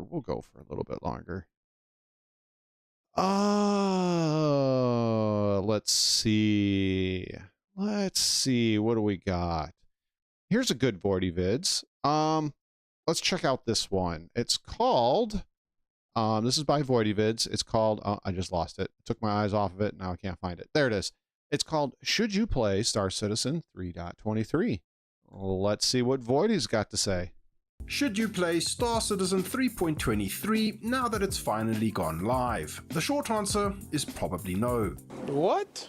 But it depends on what you're looking for out of the game. 3.23 is great so far, but it hasn't given any real new reasons for your average epic gamer to invest multiple hours into it just yet. You're welcome, thanks for stopping by. Don't forget to like and subscribe. See, like I was saying, I feel it's just the exact... All right, Rakumo, you have yourself a good day, man. Thanks for stopping by. Really appreciate you, dude. I really don't feel like there's enough in Star Citizen .23 that isn't new or different from when I started playing in 3.16. Like it's just the same stuff. They've added some new tech, you know, PES, cargo refactor, replication layer. But beyond that, it's kind of all the same. It really is. I don't know. Or maybe it's just because I've been stung too many times by Star Citizen and CIG that like I said, I don't have a dying interest to jump into 3.23 and play it. It's, what I formed my channel for, but I've kind of lost the passion for Star Citizen. So, and I don't know how I'm going to get it back. If you want the long answer, then stick around, because it's complicated and requires more questions, like, how patient are you? Are you looking for a game to play with deep and meaningful progression right now? What's your pain tolerance? Do you hate yourself? How do you feel about cults? Are you willing to work around issues that block your ability to progress in a given task? How much do you like space? This is starting to feel more like a resume for somebody looking for a job as a fluffer and less like a should you play this video game video. But ultimately, it's very dependent on you and what you want out of the experience that Star Citizen 3.23 has to offer. You might have seen the latest trailer, but you need to realize that no one at the start... Okay, here's my opinion on the new trailer. This is my opinion. Okay, I've seen the PTU, or excuse me, the EPTU, the PTU, and the PU of 3.23. And, I've watched Marcus play, I've watched, Meek play, Pagan play, and a multitude of others. And this trailer that they put out for .23, I want to play that game. That's the game I want to play. I want to play that game. But we don't have that game. Star Citizen marketing department has even a vague concept of the expectation versus reality meme, and is often criticized, rightfully so, about how they portray their own game. Everyone's experience in Star Citizen varies drastically, from issues no one on Earth might experience that may prevent you from even loading the game in the first place, to 5-hour sessions on a single server without a hiccup in sight. As always, it boils down to the server lottery that you partake in when you click the play button. This will literally dictate your entire experience, with fresher, newer servers being silky smooth and playable, and older servers with too much data generated by players slowly shitting the bed. However, this problem is greatly alleviated now by the recently implemented replication layer feature. I'd like to have you on again sometime, Marcus. You onto a server I really want to prick your brain. After a server error, but your mileage may vary. My first impressions of 3.23 have been pretty positive. And look, I know what's been going on with your channel, and so if those of you that don't know what's going on with Marcus's channel, YouTube demonetized him for a really absurd reason, and we're not going to get into that. But go and check out Marcus on Twitch or YouTube. Give him a little bit of support. He's got a Patreon as well. Go check him out. And he has a realistic approach when he talks Star Citizen. It's not all cupcakes and rainbows if you go and visit his channel, and nor should it ever be on anybody's channel. There are issues in the game. There's game design issues. There's technical issues. There's optimization issues. There's, the list goes on and on. So, if you do get into Star Citizen, do understand that it's your experience is going to vary wildly from hour to hour, day to day, week to week. And so are other people's experiences. Along with that, any newer players that get into this, and I want you to understand that while this is by far the most amazing game you've probably ever played, there are some very, very serious flaws within the game. There's some very, very serious flaws within the technicalities, coding, net coding, optimization, so on and so forth in the game. And there is some very morally gray areas that CIG has crossed, is willing to cross, and will definitely cross again. I just want to be very clear on that. And so proceed with caution. Positive, but it's only been 2 days and time will tell how consistently playable this patch will be. FPS AI is as always totally server dependent, and you'll either laugh as you John Wick them all to death because they're literally incapable of reacting, or they will desynchronously teleport throughout all known dimensions and insta-kill you before you even know what's happening. Yep. Because of that one time that guy killed me on his kayak with a Uberev. We checked out one of the new distribution centers on live to get a better idea of their performance. DCS, yeah, same here. I've been playing a lot of Gray Zone as well. Feel bad. I pulled my gun out and she like perfectly. And amazingly enough, like there's a lot of parallels that can be drawn from Gray Zone to Star Citizen with early access, alpha, etc. But there are some issues with Gray Zone. They've been slowly patching them out as the days progress, and it's getting better. But at least you can actually see the foundation that's being built and what they plan on doing further with it. Star Citizen, you see the foundation, you know what's been laid, but you don't know what's coming next, because I don't think they even know half the time what's coming next. So got on the floor. Oh no. What the just happened? What happened?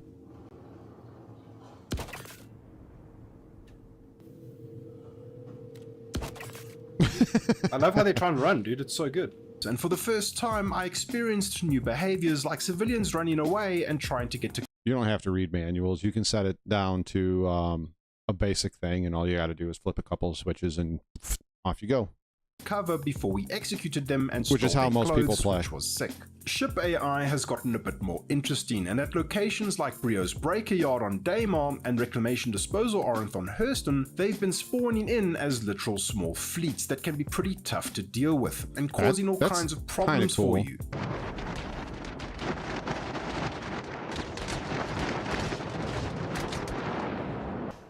I feel like railgun ammo is too expensive to waste on these NPCs.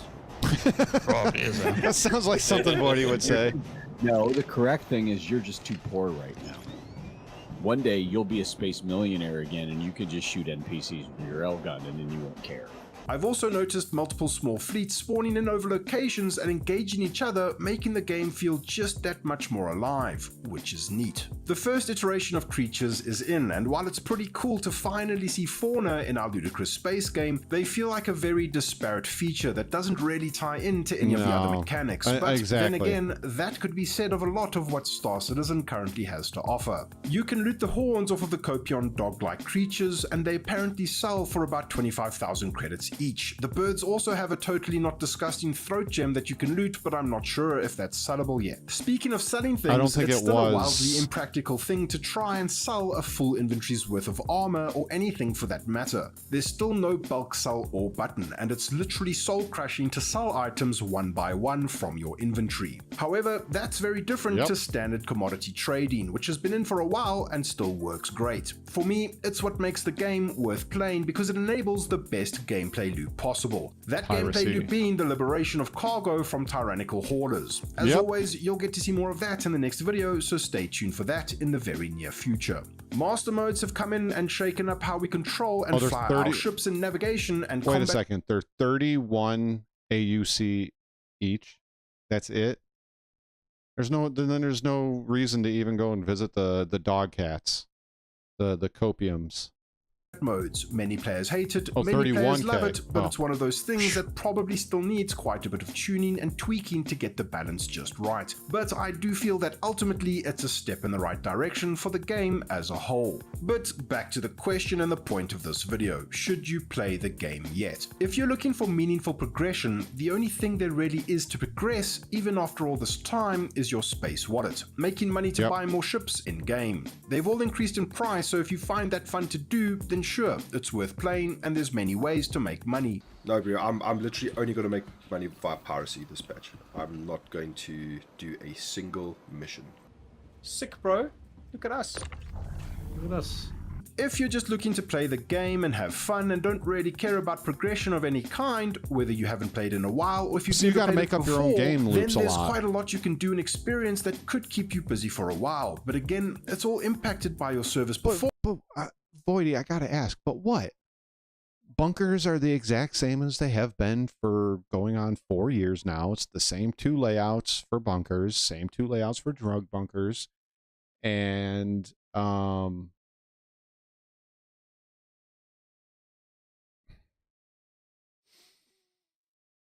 you break one rock, it's still like breaking any other rock. You do one bounty mission, you know, flyable bounty mission. You've done all of them. You work your way up to ERTs, and then what? I don't know. All the events are the same except for Jump Town. Xeno Threat kills the servers. I don't know. I think I've just reached that point where I've done everything there is to do in the game. I moved on to PvP by doing piracy, and the piracy is, well, it's kind of become dull for me because 99% of the targets either Alt F4, backspace, close the program, or lay there and let you shoot them while you take their stuff and then call you funny names in chat. And that's really the only interaction you get these days. And, you know, from Chaos Squad to Mongrel Squad to Blackjack to me to everybody else out there, that we all tell you how to defend your stuff. We even tell you how to not get caught in the first place. And nobody listens. Nobody listens. And then when it happens to them, we're the worst people ever, and we didn't give you a chance. Bitch, please, we gave you all the chances in the world. We really did. And most of the time you get caught, it's because you were not paying attention at all. And you're not prepared. You're not prepared for a fight. Which, honestly, putting on your really cool yellow Aero mining suit and putting at least a pistol on your hip doesn't take much effort, but for some reason, none of you ever do it.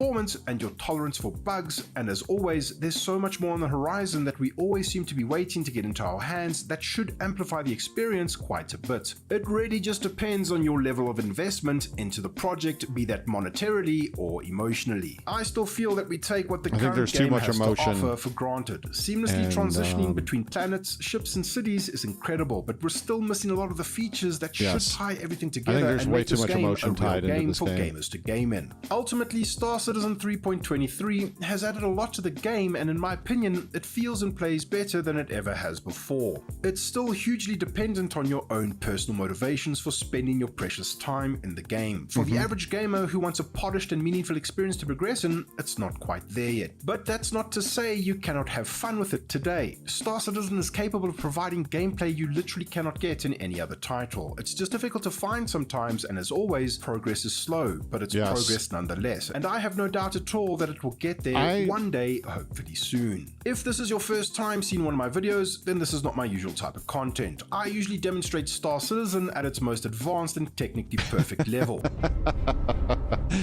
We all know that's 100% true. My helmet, my helmet, my helmet, my helmet. I don't have a helmet. I'm gonna die.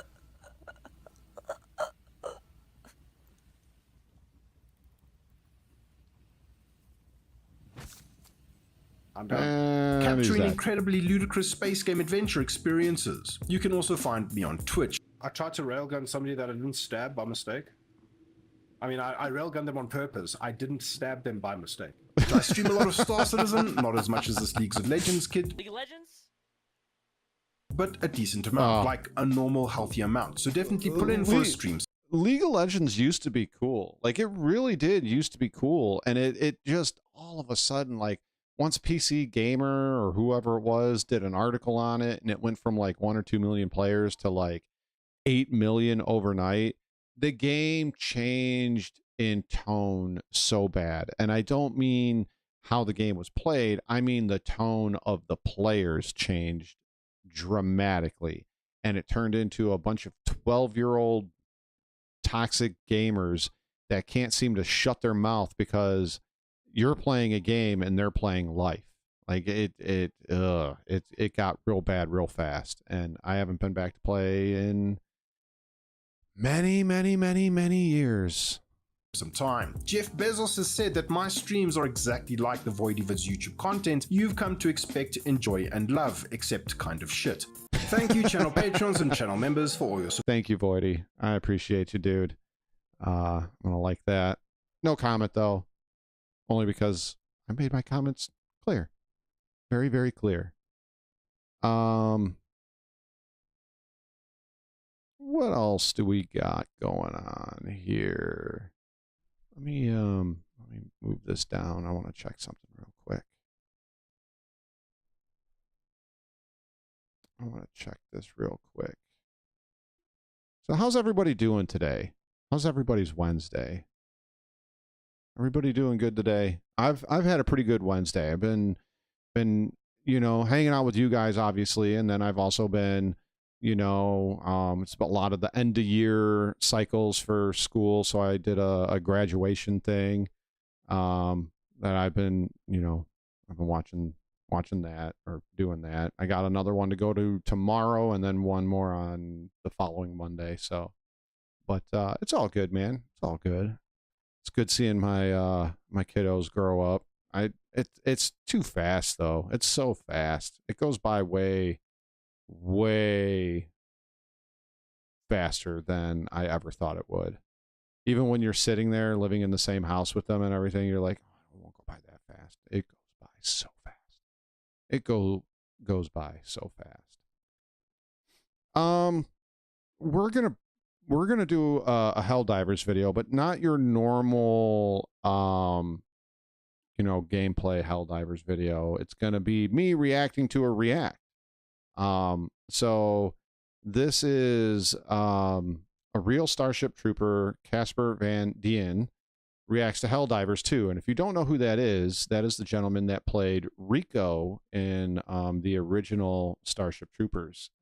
So this is by Gameology, and we're going to check this one out. I was interested in it because I was a fan of the movie and the book, and then, of Welcome course, to the Helldivers. Roughnecks. You guys know what to do. You're it until you're dead or find somebody better. Come on, all you imps, you want to live forever? The only good bug is a dead bug.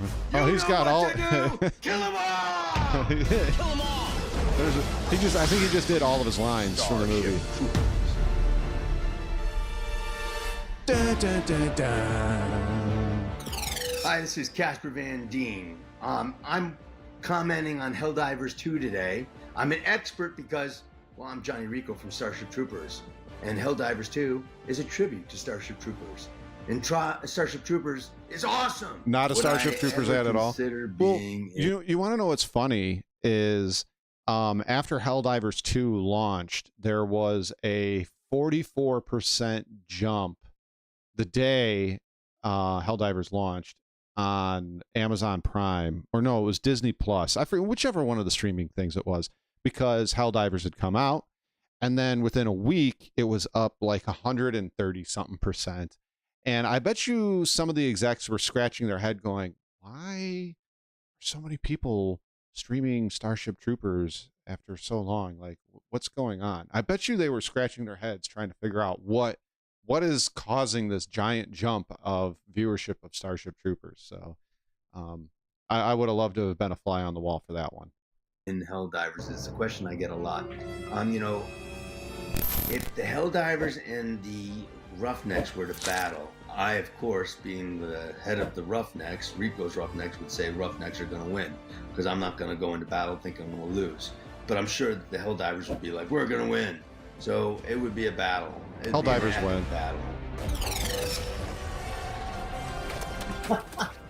And spread managed democracy throughout the galaxy. Become a hero. It's like, it's the same thing. It's the same movie. Oh, it's yeah. so awesome. I love it. They had the power suits they can see. This is definitely, you can see that this is definitely a huge tribute to the thing. Look at that uniform, is very Starship Troopers like. Oh, yeah.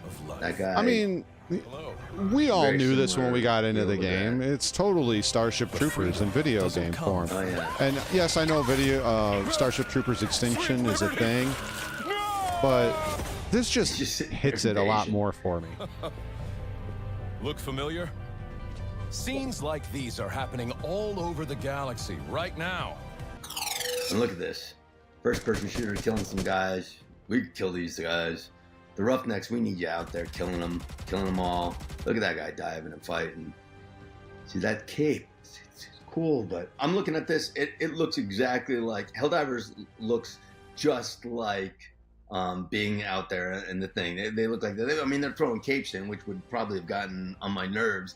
But you know, as far as the capes, it's almost like they have the flags. I kind of feel like Edna Mode from Invincible, Incredibles. He got eliminated. No capes. We didn't have a lot of grass in Starship Troopers. They wanted more of the deserty look. This would have been cool to fight on something like this too. Look at that. They have a Marauder uniform. That's from Starship Troopers 3. That's awesome. Yeah, that's good. They killed that bug good. Ride that bug. Well, I think the Terminators are just, I think it's cool that he's getting such a big kick out of this, and he's not like, I can't believe they made a game that's not Starship Troopers, that's Starship Troopers. The mass quantity. Look at this. They're getting eliminated right there. These Terminators are pretty cool, but I still think the Starship Troopers bugs are I mean, they're definitely, these are so similar to them. These could be just like them. They're just so similar. It's interesting. I like the Starship Troopers bugs, you know, I guess I'm very particular to them. I fancy my bugs. I don't know what I can say. I just fancy my bugs. So I don't know. Those would be. I mean, the stalkers kind of remind me of those bugs. There was every day there'd be something that would happen. I jumped off a mountain one day onto the tanker bugs. So it's a 30-foot mountain. I jump onto a platform and I have all these stuntmen that are hanging on the sides. They built this rafter up about 25 feet up. They grabbed me by the waist, and as it's pulling me down because I'm going like this, and I'm going, ah! It's pulled me, and I lifted my weapon up because I didn't want to land on it, and I chipped my teeth. But then the next take, they're like, are you ready to go? The next take, I go again, and I'm thinking, mental note to self, do not put the gun above your head and fall on your face. Again, Casper. Very next take, I'm falling again because the wire pulled me again, and I put the butt of the gun in my rib, and I landed on there, and I cracked 3 ribs, and blood shot out of my mouth and hit the camera. And the camera guy goes, oh my God, I didn't know you had one of those pills with the blood in it. And I go, I didn't. As if this guy jumps on one, I'm going to flip out. That's going to be so funny. That had to hurt. Is he going to blow it up? He's throwing grenades. Yep, that's what I did. Threw grenades and nukes. We threw nukes and blew them up. He just killed all his teammates. That's amazing. This is, my God, this is exactly Starship Troopers. It is exactly Starship Troopers. That is awesome. Has anybody watched Starship Troopers recently? I actually did. This is a 4-player game. I know that Starship Troopers Extermination is going to be a 16-player game. Up to 16 Has anybody players. played this yet? Anybody played Starship Troopers Extermination? There. It's pretty cool too. So I love all this Starship Troopers stuff coming out. I mean, this Helldivers 2, the Starship Troopers Extermination, and the people are watching the movie again. And I hope they read the book. The book's great. The book's really good. The movie. Verhoeven didn't even read the book because he's that's just the way he is. And he just. The book's really good. I think it came out in like 1950. Broadcast. So this is just like the Starship Troopers. 657. Propaganda. I could be wrong. So it's the shower scene. Dizzy is fine. Dizzy is the drop ships. It's just like Starship Troopers. That's amazing. These guys look just like Starship Troopers, only with capes. No capes. They're on a planet. Looks very similar to the planets we fight. And they have a whole map out. Terminated Outbreak. That's like the bugs. Interesting. Breaking news. So these are all the propaganda war things that we have. It definitely. I mean, they took. I mean, it's so obvious that the guys that created Helldivers were inspired by.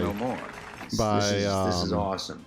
This is all a tribute to Starship Troopers, the movie, really, and this shows general. It's also they're also. I am now.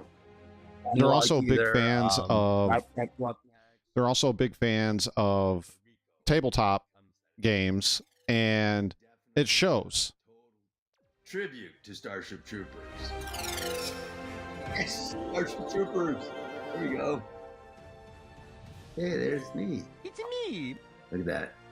So this one was hard. Michael got a little bit sick here because he got overheated. Because we were all baking in this heat. The sun is coming down on us, and then he's also now has all this vermiculite or whatever this stuff was on top of him now. So he's caked in there, and then he has the fake leg parts put up, and then we have to lift them.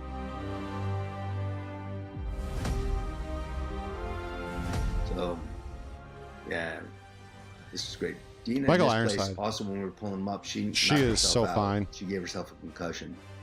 So she was out for 2 days, so we had to redo this. Michael got sick because he was in there. And then I shoot him because he tells me to. In this tanker bug. All right. I'm done with this one. Sorry, guys. Done with that one. I forgot to share the Voidy Vids one. No, maybe I didn't. I think I did. I think I shared it. But yeah, I agree with Rhino. Shower scene is really good. Dizzy is super, super fine. She's pretty hot. She's really hot. I think so, anyways. You know what? It's been a long. You know what? We got enough time. I have to go in like a half an hour ish, 40 minutes ish. I got to do dinner for the kiddos. One of my daughters is going to a birthday party, so and my wife is going with her. So I got to do all of the daddy duties tonight. But we're gonna watch this one. This is episode 1, Soul Citizens: The Peoples versus Chris Roberts. I have not watched it. I've not had anybody comment to me about it. But I did want to watch this. The title just screams, "Watch me, please." So this is going to be the last one we watch.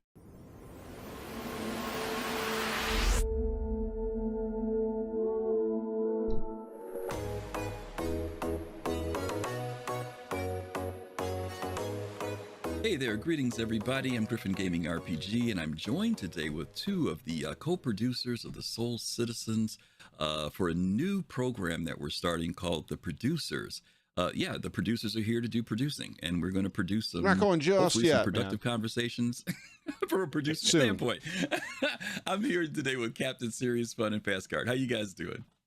All right, Rhino. You have a good one. Thanks for coming by, man. Good, Appreciate you. I don't know if I'm going to be. Oh, always, very, yeah, that word that you use, that probably doesn't describe me, but yeah, I'll do my best. I'll do my best. Yeah, you'll produce something. You'll produce a couple of good jokes, if nothing else. So, all right. Listen, for those of you who know about this, we announced that we're going to be doing these new shows. They're going to be sometime during the beginning of each month, where we will come together and talk about subjects that we think are relative to the community, the Star Citizen community, and it might be some other topics too. But we hope that we'll be able to give you some insight on us, why we do what we do here at Soul Citizens, and hopefully you'll enjoy these conversations. So we're going to kind of just jump right into this. The subject that I wanted to talk to you guys about a little bit was this idea of about our community, right? About the Star Citizen community.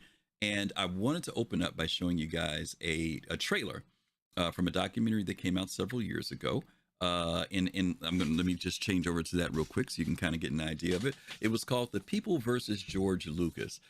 Captain Serious Fun, were you familiar with this documentary at all? Had you ever seen it? Yeah, I have seen it. I did see it I actually saw it after you recommended it. Oh, okay. So well, yeah. So I wow. The power of my words. Okay. I'm glad you got a chance to see it. FC, had you heard of it or seen it? The power. I've heard of it, and I heard of it when it first came out. I never took the opportunity to watch it because it's like I've never watched it either. I've heard about it. Where it's going, but I've never watched it. Watch after this video sometime. Yeah. Okay. Cool. Well, yeah, when I saw this, I was kind of thrown by it because I was like, The People versus George Lucas. What's going on with that? But then I started thinking about, in retrospect, there was a period of time when Star Wars fans were kind of throwing a little shade in the direction of George Lucas. Prequels. And this documentary kind of highlights that. So we're going to show you guys a trailer just real quick. It's only a few minutes long. I think it's like 2 or 3 minutes long. And then we're going to kind of come back and talk about it a little bit. So let me go ahead and run this for you guys. Selling off to Disney, which turned out to be the worst mistake ever. I owe George a lot. Not in a legal sense. George appeals to the child in everybody. That guy unlocked a generation's imagination. I don't really get that, man. I imagine George in a crystal castle drinking margaritas, lying on a bed made of people. A lot of people view George Lucas as the Antichrist. George Lucas raped our childhood. George Lucas raped our childhood. George Lucas raped our childhood. Interesting. He's like the evil genius of marketing. Return of the Jedi was the beginning of merchandising, and then the whole thing became super commercial from then onwards. He's just throwing stuff out and we're going, more, come on George, more. I'm a bit disappointed. Episode 1 just stinks. Remember Jar Jar Binks. I mean, how can he not feel Jar bad Jar. to have people who love you and worship you as a god like turn against you as if you're some sort of fallen angel? You know, has he It is a fulfilled banger. his destiny or has he destroyed his legacy? I think when you get specialists who are absolute devotees, you're wide open to criticism. Le fait de haïr autant les nouveaux films est une preuve très grande de l'amour qu'on leur porte. George has said many times to me and to many other people that Star Wars was a bit of a curse. He had a pile of scripts that he would show me, would never let me read them. And he would say, these are the movies I'm going to make. None of those movies have been made. There's a lot of pressure on George Lucas to make these because they're business ventures. Star Wars is my story, just like my house is, my house. So if I want to paint my house green, even if everyone else thinks it should be red, guess what? I'm going to paint it Jar Jar. People hate Jar Jar Binks. They hate him now. People are going to be looking at these films in 50 years, in 100 years. They're going to hate him too. When we're in Probably. retirement homes arguing about things, we'll be having a conversation about what went wrong with the Phantom Menace. If he wants to fix something, go back and redo Howard the Duck. If I saw Judge Lucas, I'd give him a big hug and say thank you. I hate even saying things like I I just said mean, because it sounds like, look, so all right. I like George Lucas for what he first gave us with Star Wars Episode 4, 5, and 6, right? Some of the greatest movies that were ever made. And I really appreciate the stories that were told there. The prequels, they're kind of a mess. I still like them, but they're kind of a mess. The sequels, which he had nothing to do with, we won't talk about, but they're not wrong. He does deserve some criticism for those first, or for the prequel movies. And people talk about why does he keep going back and doing digital remasters and changing things in Star Wars, the original trilogy. I don't know if you guys know this, but the original trilogy, since it was released on VHS, I think the last VHS tape came out in 1984 or 85 with Return of the Jedi, and then they did a box set of the trilogy in 1985 or 86, I believe it was. Do you know why those original films have never been remastered and not had the bonus footage put in there? There's a very real reason behind that. So when George Lucas was doing the original trilogy, I forget her name. He was married to a lady, and she was one of his top editors. The whole reason why the original Star Wars movie, A New Hope, is even what it is today is because of her editing expertise and the way she helped him move the story forward. And the same goes for the other two movies as well. They had a very nasty divorce, and the judge ruled, because of how much she basically changed those movies from the editing floor, that she is due royalties from those movies should they ever be released. Again, re-released, remastered. She gets the royalties when, up until the mid-90s, late 90s, when they did the remastered trilogy in the theaters and then onto VHS and DVD. She was getting royalties for that. And in the mid to late 90s, when George redid Star Wars and added in the bonus footage or upgraded footage, whatever you want to call it, that nulls any of the royalties that she would get from those movies. So that's why he did what he did. Is it a good reason to do it? Yeah, it's a good reason. Do I like those changes? Some of them are all right, but a lot of them I don't like. So, but that's the reason behind it. He's getting out of paying her royalties. I'm being mean to Lucas, and I love him. Cut the man some slack. His people, man. That's George. That's George. I don't think he's raped anyone's childhood, frankly. That's a little over dramatic, isn't it? I don't know. He did rape Indiana Jones. Him and Spielberg. I'm just saying.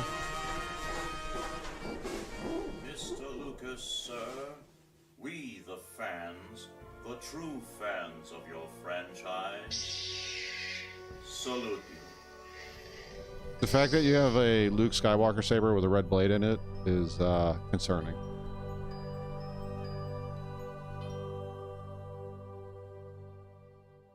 All right, I want to see what they got to say about our Lord and Savior Christ Roberts.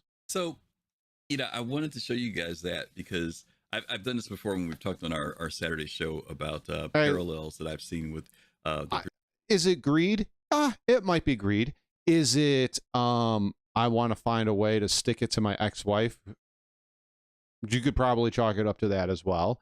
And that's what I think he was going for, is I want to find a way to you know, stick it to my ex-wife as best as I can. That's what I think he was going for. But you know, production of Star Wars, George Lucas, and also Chris Roberts. But I want to focus in on this a little bit.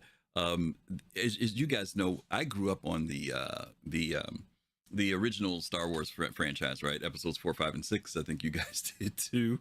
Yes. Yeah. But were you guys when you heard that there was going to be a 1, 2, and 3, or at least a 1, right? Phantom Menace was going to come out 20 years later. Lucas is going to do it again.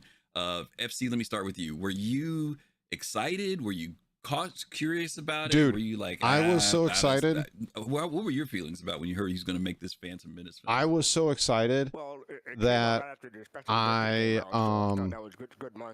stood out in line for 6 hours to buy tickets for that opening weekend.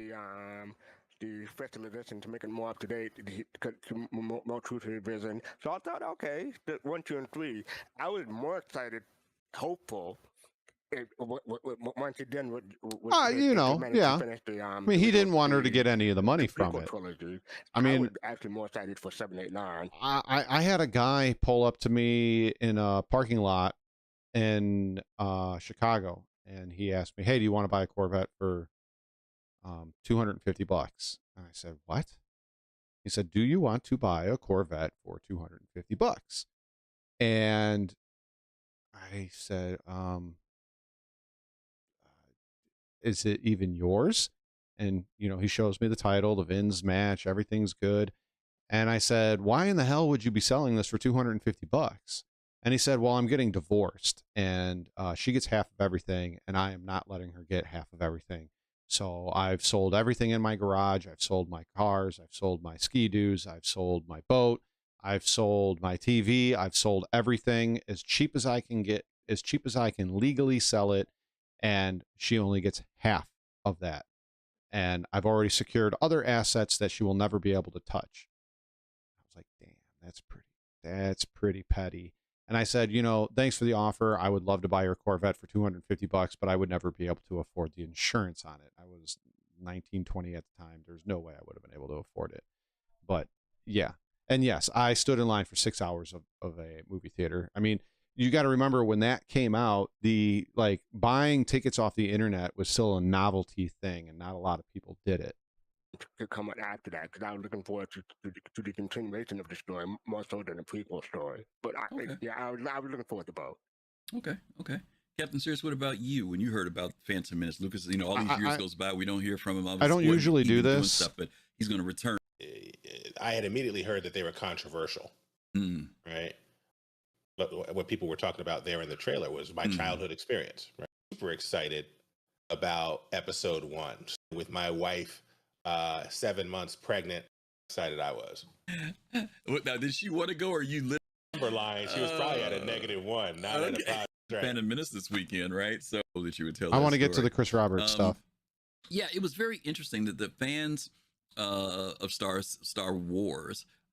One of the things about this documentary, and we won't tell you what it was all about, guys, we'll give you the basics, is the fact that the people began to feel that Star Wars was theirs, that it had become such a George couldn't do what he was going to do. The fun, the money, the merchandising, T-shirts, the supporting films, all these different things were going on, and so as you mentioned, Cap, most of us were a little bit older, but there were people who literally grew up from childhood Wars experience, which they embrace just as much as we entering. That George had always said that he didn't get to make the film he really wanted. The age of digital stepping in, he was able to go things and make things more pristine, look better. and then also add some things like the Jabba scene that was in the film. In the first one, we never get to see Jabba. In his original script, wasn't satisfied with it, but then the fan base, who was dramatically impacted, embraced it, loved it. I used to think the same way as this guy, is that he was improving his films. It was a way for him to skirt around paying royalty to his ex-wife. And embraced by many people. Some people who didn't like Jar Jar, at least tolerate. Come on, let's get to there. We go. He went off to do some other things after he'd done Wing Commander, but he comes back later and says, "Hey, technology's there. I can make the game that I've always wanted to make." Right? We see the fundraising. There has to be funding that has to come in to support this. Some people trashed on George Lucas because of the level of merchandising. Right? He was this guy's just milking the merchandise, but that same money he was able to take and make the films that he wanted. So the thing with the merchandising, and the reason why he pushes out so hard on the merchandising, I forget the percentage, but he has the highest percentage of revenue off of the merchandise than any other IP in history. He gets so much. He gets a percentage of every single toy, Coke bottle, sleeping bag, bubbles, freaking anything that has the Star Wars, that is Star Wars related, that's sold in toy, video game, candy, food, any of that stuff. He gets a cut of that, and it's one of the largest percentages of all time. I mean, Alec Guinness tried to get 7% from George Lucas and settled with, I think it was like 2.5%. Alec Guinness got 2.5% of the profits from not just one Star Wars movie, but all the Star Wars movies.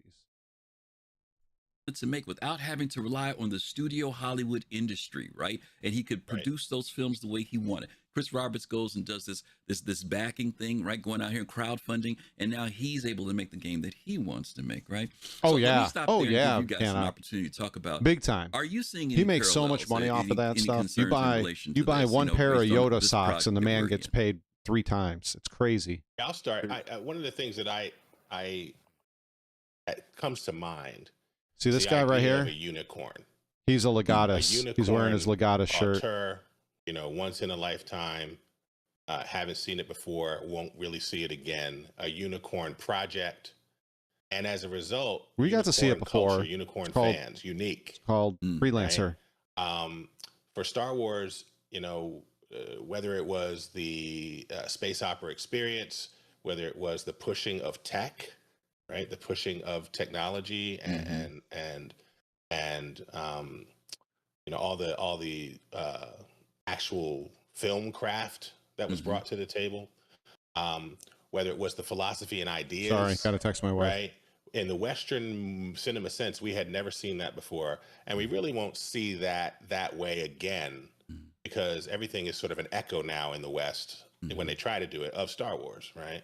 And it produced a fandom that, like, to the point. But see, here's another, I don't want to call it a fallacy, but here's another thing that he's talking about that isn't really true. Star Wars is really a throwback to old Westerns and old samurai films, like the old Kurosawa samurai films. And that's what it pays homage to. And everybody thinks that he came up with, this Star Wars thing all on its own. I mean, he did to a point, but a lot of it's very, very based in, old 1940s and 50s Western and 1940s and 50s samurai movies, more specifically the Kurosawa films that were produced back then. So everybody thinks that when they're doing Star Wars, they're copying off something that's like Star Wars, they're copying off of Star Wars when they're really not. Carl! One of the documentary and the trailer. What's going on, dude? Felt a unique ownership and had a unique experience. Same thing is with Star Citizen, right? I make the argument in my own videos, right, that Star Citizen. Yep, this is the last video. A unique project in the history of gaming. It's doing something with tech heretofore unseen. You're welcome, Carl. Funded in a non-publisher, unique crowdfunding model, the highest crowdfunded game of all time. Star Wars is but it's also, you got to remember too, it's also a Kurosawa / and I forget the guy's name, but the director's name, old school Western ripoff as well. But a lot of it does come from Dune as well, especially like the force powers and things like that. And it's matched with the ambition of its creator. I know, It's matched JT. with the vision, and Right. that unique We need project to take has care of this produced a Carl unique guy. fandom with a unique relationship to the product. Right now, what's interesting about George Lucas is that when you look at things like Star Wars, you'd imagine that would sort of be something that was handed down to the rest of his family to care for, like Tolkien handed down Tolkien and the Lord of the Rings IP, so that his family could caretake for it as it, manifests. They didn't do a very good job. He sold it away, right? And I thought that was instructive in that, what you heard in the trailer, that he has told people that it wasn't all a blessing. That some of this was a curse. Yeah. And apparently it was enough of a curse to I take $4 don't want to billion hear go about do other stuff. Lucas anymore. I want to hear about their backers versus Chris Roberts. Keep the property in the family. Right. Yeah. Wow. Yeah, that's a good point. Card, I'm sorry. Go ahead. No problem. No, I was going to say that it's been stated that George Lucas made the prequel films 1, 2, and 3 for his kids. Right. Chris Roberts is making the game, Star Citizen and Squadron 42, the games, I should say, for himself. In the open video, he said it's not. I want to make Carl, the game to it was supposed to be a surprise too, but his magnum opus, no, it's per not. se. Yeah. But game journalists express concern that the players aren't liking the direction that the game is going. But I don't know. Probably going to do it in 2 parts. Yes, hashtag free Marcus. Or forget. I think we're going to start using that now. I'm going to go to his channel and do free Marcus. Chris Roberts said, no, he's making this game for himself. So I could see parallels between Chris Roberts and George Lucas that way. Yeah. In the trailer, someone said, why did George Lucas just go back and remake Howard the Duck? Chris Roberts can go back and remake Wing Commander movie, So there's another parallel. No, do not go back and make a Wing Commander movie. Then create or finish Star Citizen. Right. I was so far. This video is not what I was expecting at all. Parallel. Those are great points you mentioned. FC. The feeling of ownership. Some people would Karen Wig and Tuna Feet. It's very interesting when you watch the Star Wars fans, and I think it's also something that we can kind of see happening even within the Star Citizen community. I think it's interesting because we don't know what the future is going to hold, but what I do want to reflect is that 25 years later, many people have a different feeling about George's maneuver to do what he did. One of the things that I was told that George Lucas, when he saw episodes 7, 8, and 9, was when he got through watching it, his comment Marcus to the folks at Disney was, putting it out. Where is the innovation? Right? Every film Disney doesn't have innovation. Was about him not only making another film, but it was about I take that back to another level. The what do they call it? The void, the volume, the stage that they use. That they used it mostly on Mandalorian, where it's a stage and they roll in physical props, but then they use I forget what it's called, and it moves the background according to how the character and camera is moving, and it makes it look like you're on a endless set without having to actually go to New Zealand or Tunisia and Africa to do your filming. So that's really cool. I can't remember what they called it. The volume, the void, the expanse, something like that. And it's a really cool stage. But Disney did invent that, and that was mostly because of Dave Filoni and Jon Favreau pushing for it. But they really haven't innovated within Star Wars itself. The stories are outside of Mandalorian, and I only say season 1 and half of season 2. They're very bland, they're very stale, and they just they're not good. They're just not good. And I was kind of hoping, I kind of hope that changes, but I don't think Disney will do it. And I'm with these guys, I was really hoping they would get to the point about the players or the backers versus Chris Roberts. We're 17 minutes in, and we haven't even really got to Chris Roberts and the backers. my big thing right now is he made a lot of promises to backers, right? And, you know, I wasn't there then, but I would assume, you know, hey, we're going to take care of you. We're going to get these things done for you. You know, we're going to make the game that both I want and you want and all of this other stuff. And it feels like now that we're closing in on $1 billion that Christ Roberts is going to do what he wants with this game, how he wants to do it. And he has that right. But us as backers are probably not going to like where it goes. And I think .23 and master modes and various other things are really starting to show that, look, this is not the way we thought it was going to be. Not just in story, but on the technical, it was the whole enchilada, right? And what he was seeing was technologies that weren't advancing both story and movie making itself, right? And that takes time and effort to do.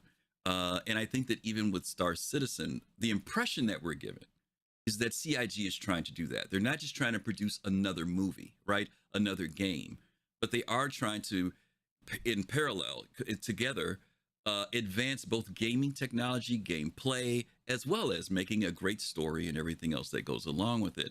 And there's no story in Star Citizen, and the story in I kind of saw these parallels that were in here. We're not going. The story in Squadron 42, I hate to say it, but it's probably going to be a very basic cookie cutter adventure story. 3 years from now, whenever, let's just say when 1.0 comes out, right?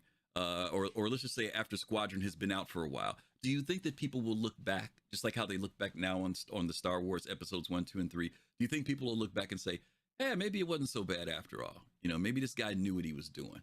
You know, it's got to be a smash right off, That right is hard to say, off 'cause I'm in the the middle bat. of it right now, so it's helping me to project in the future. What I will say is that I'm hoping that they're supposed to release the making of for fun for.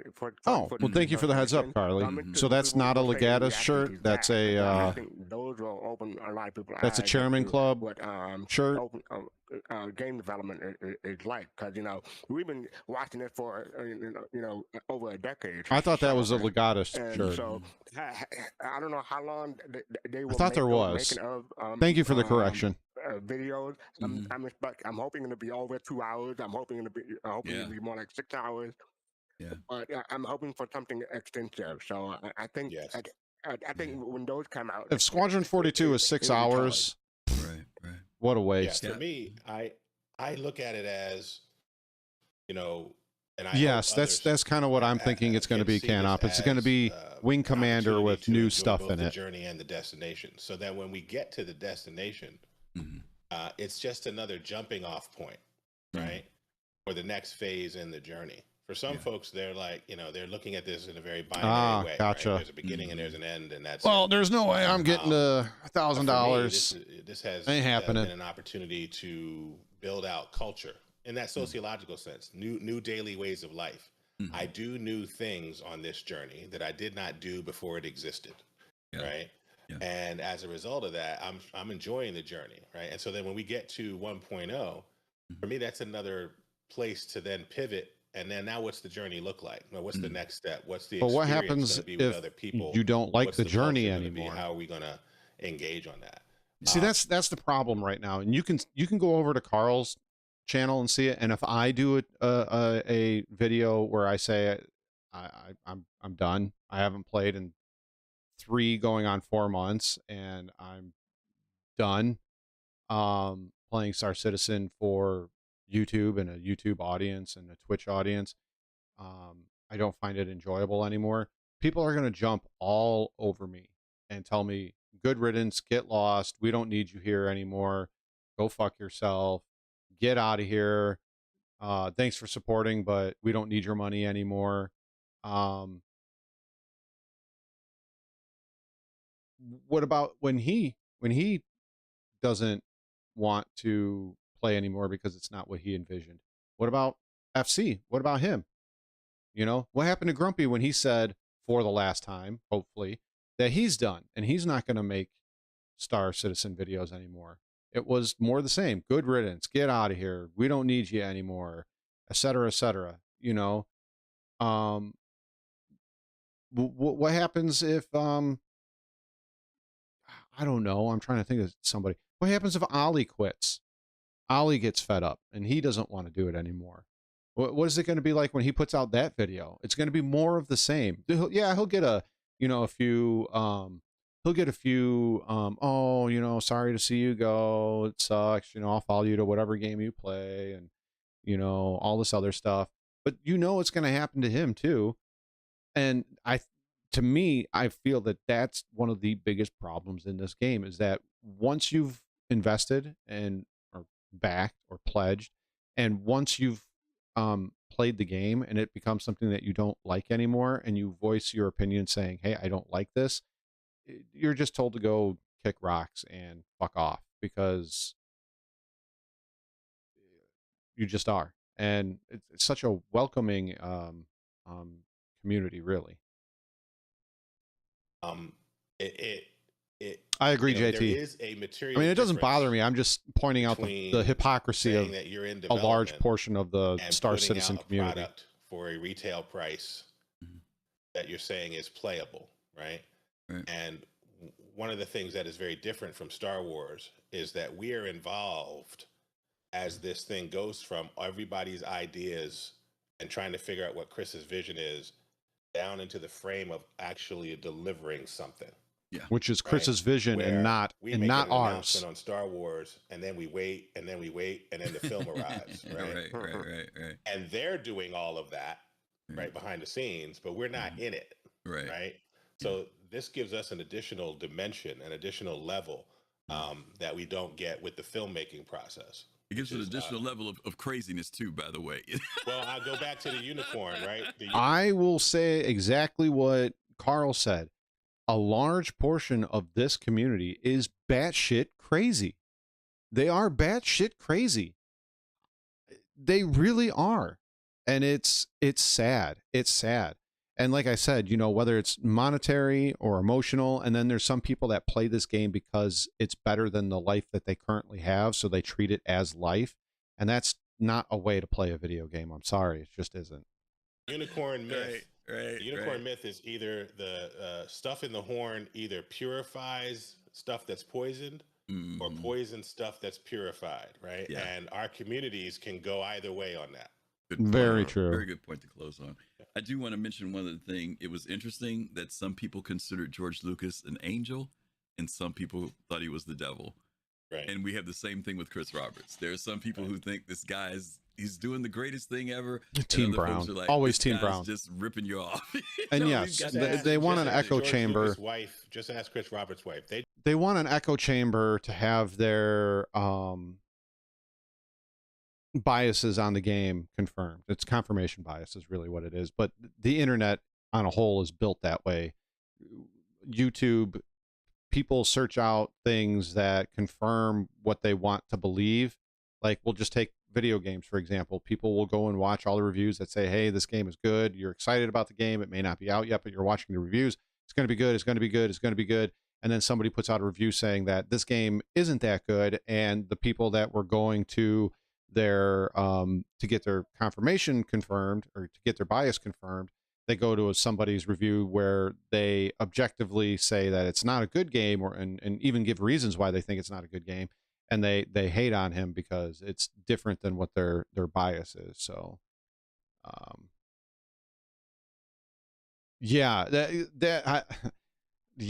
that's kind of sad, JT, right? Yeah, that's it. Yeah, that's it. Well, listen, I do want to make a recommendation to you guys. We're going to wrap this up. Make a recommendation that you guys check out a documentary. If you have access to Disney Plus, there's a great documentary called Light and Magic, and it does the history of industrial. All right. So I'm done. I mean, their video was good. It took way too long to get to the point, and then when they got to the point, it was very short, and they didn't even really put out any negative opinions upon Star Citizen, or critical opinions, I should say, not negative, critical opinions. And I was kind of hoping for that because I wanted to hear what they had to say. I wanted to hear what their experiences are, what they're hoping and dreaming for, and what hasn't been happening. Not because I'm trying to slam dunk on Star Citizen or anything like that. I just want to hear what their experiences are. That's it. And maybe what they were hoping for. So yeah, but I will share that with you guys in case you want to watch it. Share it, whatever. yeah, yeah. So it's been kind of a long hot take. Well, I guess it would be a fermented tuna Wednesday, not tuna Tuesday. Yeah. I gotta go though, guys. Unfortunately, I have a great many daddy duties to do. I'm going to try to. I'm sitting up too high. Hold on. Let me slouch down so my head isn't cut off. All right, all right, all right. I'm in frame. I'm going to be working on editing the video that I worked on that I shot last night. It's an interview. It's a bit of a longer one. Oh yes, let the bodies hit the floor. Indeed, chaos. I'm going to edit it. I think I'm going to make it into 2 parts because it's almost 3 hours. So be on the lookout for that. Probably part 1 dropping tomorrow, hopefully, and then part 2 dropping Friday, hopefully. So yeah. But thank you guys all for being here. I really appreciate you.